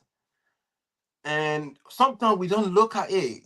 The brother talk about love for country, or he talk about commitment to a country, and the citizen in return should get commitment. The government in return that wholeheartedly has the authority to look at citizens should have commitment for the citizen as well.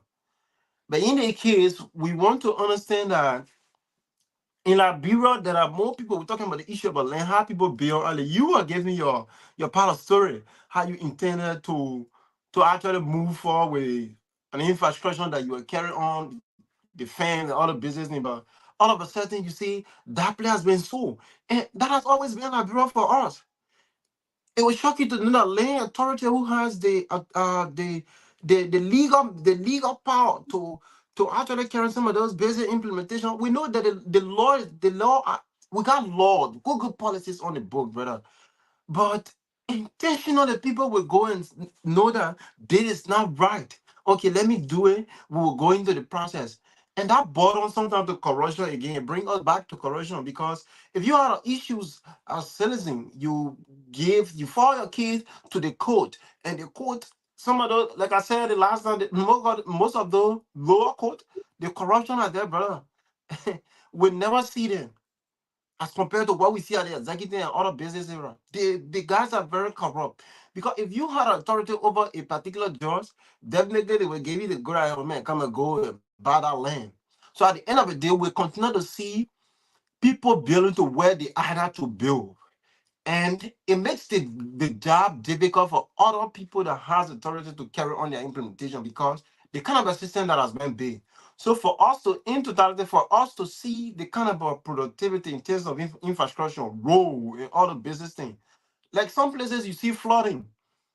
Many of you agree with me that the most, based on some of the research I have been seeing and reading, most of the reason for which You see flooding and all the business things taking place. People don't respect how they build, and people don't have, they don't even care. Not even respect. They don't even care as to how where I should build, where I shouldn't build, and how this is embarrassing, or this will become embarrassing to the future of other people who coming around in the community. Because obviously, if you build to a place that you are not to build, you actually embarrassing not only you but everyone around you right there. So for us to get what we are to get is a joint process. Actually have to. Everyone needs to understand their responsibility. You should understand your responsibility as a citizen. The government too should responsibility as a government to actually implement some of the basic law. But before we get there, there's a lot we need to do that you all can acknowledge here. There are countries like Sandy. You said if you get out of Liberia, you feel so pitiful about Liberia because some of the things you feel that, but it is our not in a country. Sometimes you want to ask yourself, somebody say Liberia is an area. It is our in a particular area because you see a lot of things in terms of infrastructure, in terms of development that you're not being seen in our country, and nothing say it's shameful. Yeah, it's obviously shameful that you want to say my country is one of the oldest countries in Africa, and we're not seeing the kind of things that we are to get. So it's a shared responsibility. We all need to take the the home by bold and understand that we have a responsibility as a citizen too to carry on some of the business thing. But I think it's a good thing. The video I saw is a very good thing that Botswana is getting to that. Like, Sandy, you make a research, and I did some research. That country, they has a lot of all about it around sacrifices, brother. Whether you find yourself in government, whether you are a citizen, we have to sacrifice for our country to be like, or even more than other country. Yeah. Thank you, Soiree. We need to take the boo buddies home. Vasco, have your say. Yeah, thank you. I won't waste my time too much on this issue because I guess the Liberian people will start to blame you guys. Because you guys are the people that put our country in complete mess. So the people I know now the people know who love Liberia and who against Liberia. Only one man, one human being that could try to develop Liberia a little bit. And you people campaign and lie on that man today that man is out. So, Vasco, according to But the but video that we watch, what do you mm, have to say about it that Botswana at this time, in a place that have no building, are building streets, but having street lights and utility in that place? How that can is same Liberia that is come same thing I'm to that trying to place? say. I don't have to talk about Botswana. I'm But telling you, at the you, you discussion of Vasco, yeah, if but we stick that is to the topic. discussion having. I said the reason why Liberia cannot be like the way Botswana looking right now, that the kind of development will carry on, because you guys came on Facebook and But ran. did it happen in the 6 years that George Weah was president? Let me go. Let me say what thing. I gotta talk about your Botswana. No, Vasco, What that I'm the saying. topic now. We can't divulge the topic and say Yeah, something but at else. the same thing I'm saying, you So I'm say asking the we question: did George Weah do it in the 6 years? we praising Botswana, right? Because of the level of development I carry on. No, And not a level of development. We're talking they, about specific. Before a community is developed, they got roads, they got utilities. We're talking about specific measure in development. So they are our no topic is I, about that. I listen to the video and I'm listening to you. Why I call on the video, that why I'm responding to. I'm responding to the issue that this man is saying that we have to clap for the leaders of Botswana for what they are doing. So I'm telling you that Liberia could be in similar position to like that. If you guys could not come on the social media with fake and lie against the only person that could try to develop Liberia. Evident by what is in Liberia right now. We always tell you, this is a man that was trying to make your from your airport to town full lane so that you can see round about. I can remember there was a hydro being built in Lofa County. This man was trying at least, if Liberia could even be like other countries around us here, but he he could do his best. But y'all came there, y'all say y'all coming to rescue. Today y'all won't be showing up Botswana. Y'all won't be showing up Botswana. They made record. I don't know which one of the president that will come near this man. And this is the reason why the people will bring him back to complete the development so our country can be like the Botswana you're talking about. That's all I got to say on it. Thank you, Vasco. But just for clarity, we were talking about an approach to development more than just development. The highway, the 4-lane road, the designs were done under President Ellen Johnson's leave. You see that? Government are continuing it. George, we are government continue it. Feasibility studies, everything were done. The roundabout, the designs, the feasibility studies, all were done under President Ellen Johnson's leave. But government are continuing with it. Let us stop playing politics. Let us stop playing politics and let's discuss Liberia first. Thank you, Nelson. You can take over from here. So, guys, we want to say thanks to everyone for being here tonight. It's been another great show, a great conversation. I really wish we had the luxury of time. I don't know at what point Vasco wanted to change the topic, but I saw Raymond trying to put him to check. Raymond, I hope you did that in fit. I hope that you did that in a patriotic mood. No. I still give my points. Not using the power of your microphone to silence Vasco, and all of that. But again, we want to say thank you. But Nelson, you played a video. I understood what the guy was saying. But Raymond won't turn the whole thing around and they were discussing something different. That video about development, right? Botswana, yes. So I'm telling you, the only person that's going to develop your own country, you came here for 6 years with la propaganda. But in the 6 years, did we see any community? Vasco, I think you have to get over the whole reality here that I get over it, but you shouldn't be praising other people's country. 6 years.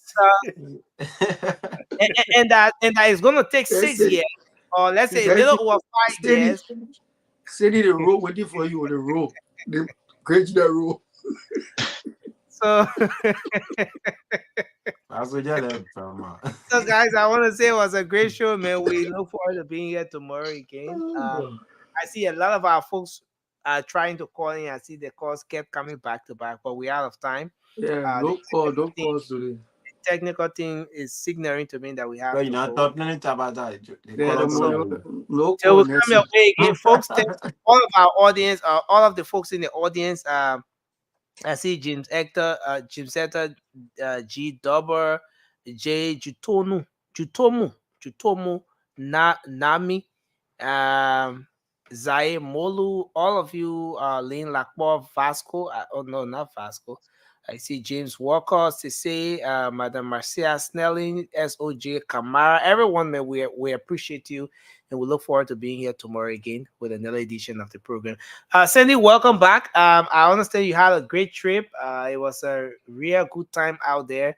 I understand Kigali is becoming your second home gradually, stealing you away from Liberia. Yeah, it was an emergency travel. I had to go take care of some business. Okay. Yeah, man. But we're glad to have you back.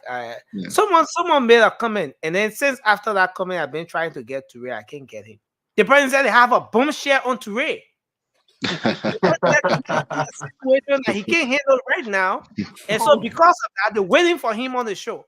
And then apparently Touré saw the comment. I tried calling Touré, but I can't get him. But right after, I'm going to call that gentleman and try to find out what the bomb share is, because we all have a piece on the show. So if Mo Ali was face a situation he couldn't handle, he got over it today. He got the over managing it. director. Touré can make it. Touré can get over that with ease. Yeah, I trust Touré can make it. So have a good night, guys, and thanks to our folks at Cross Radio Land. Bye bye.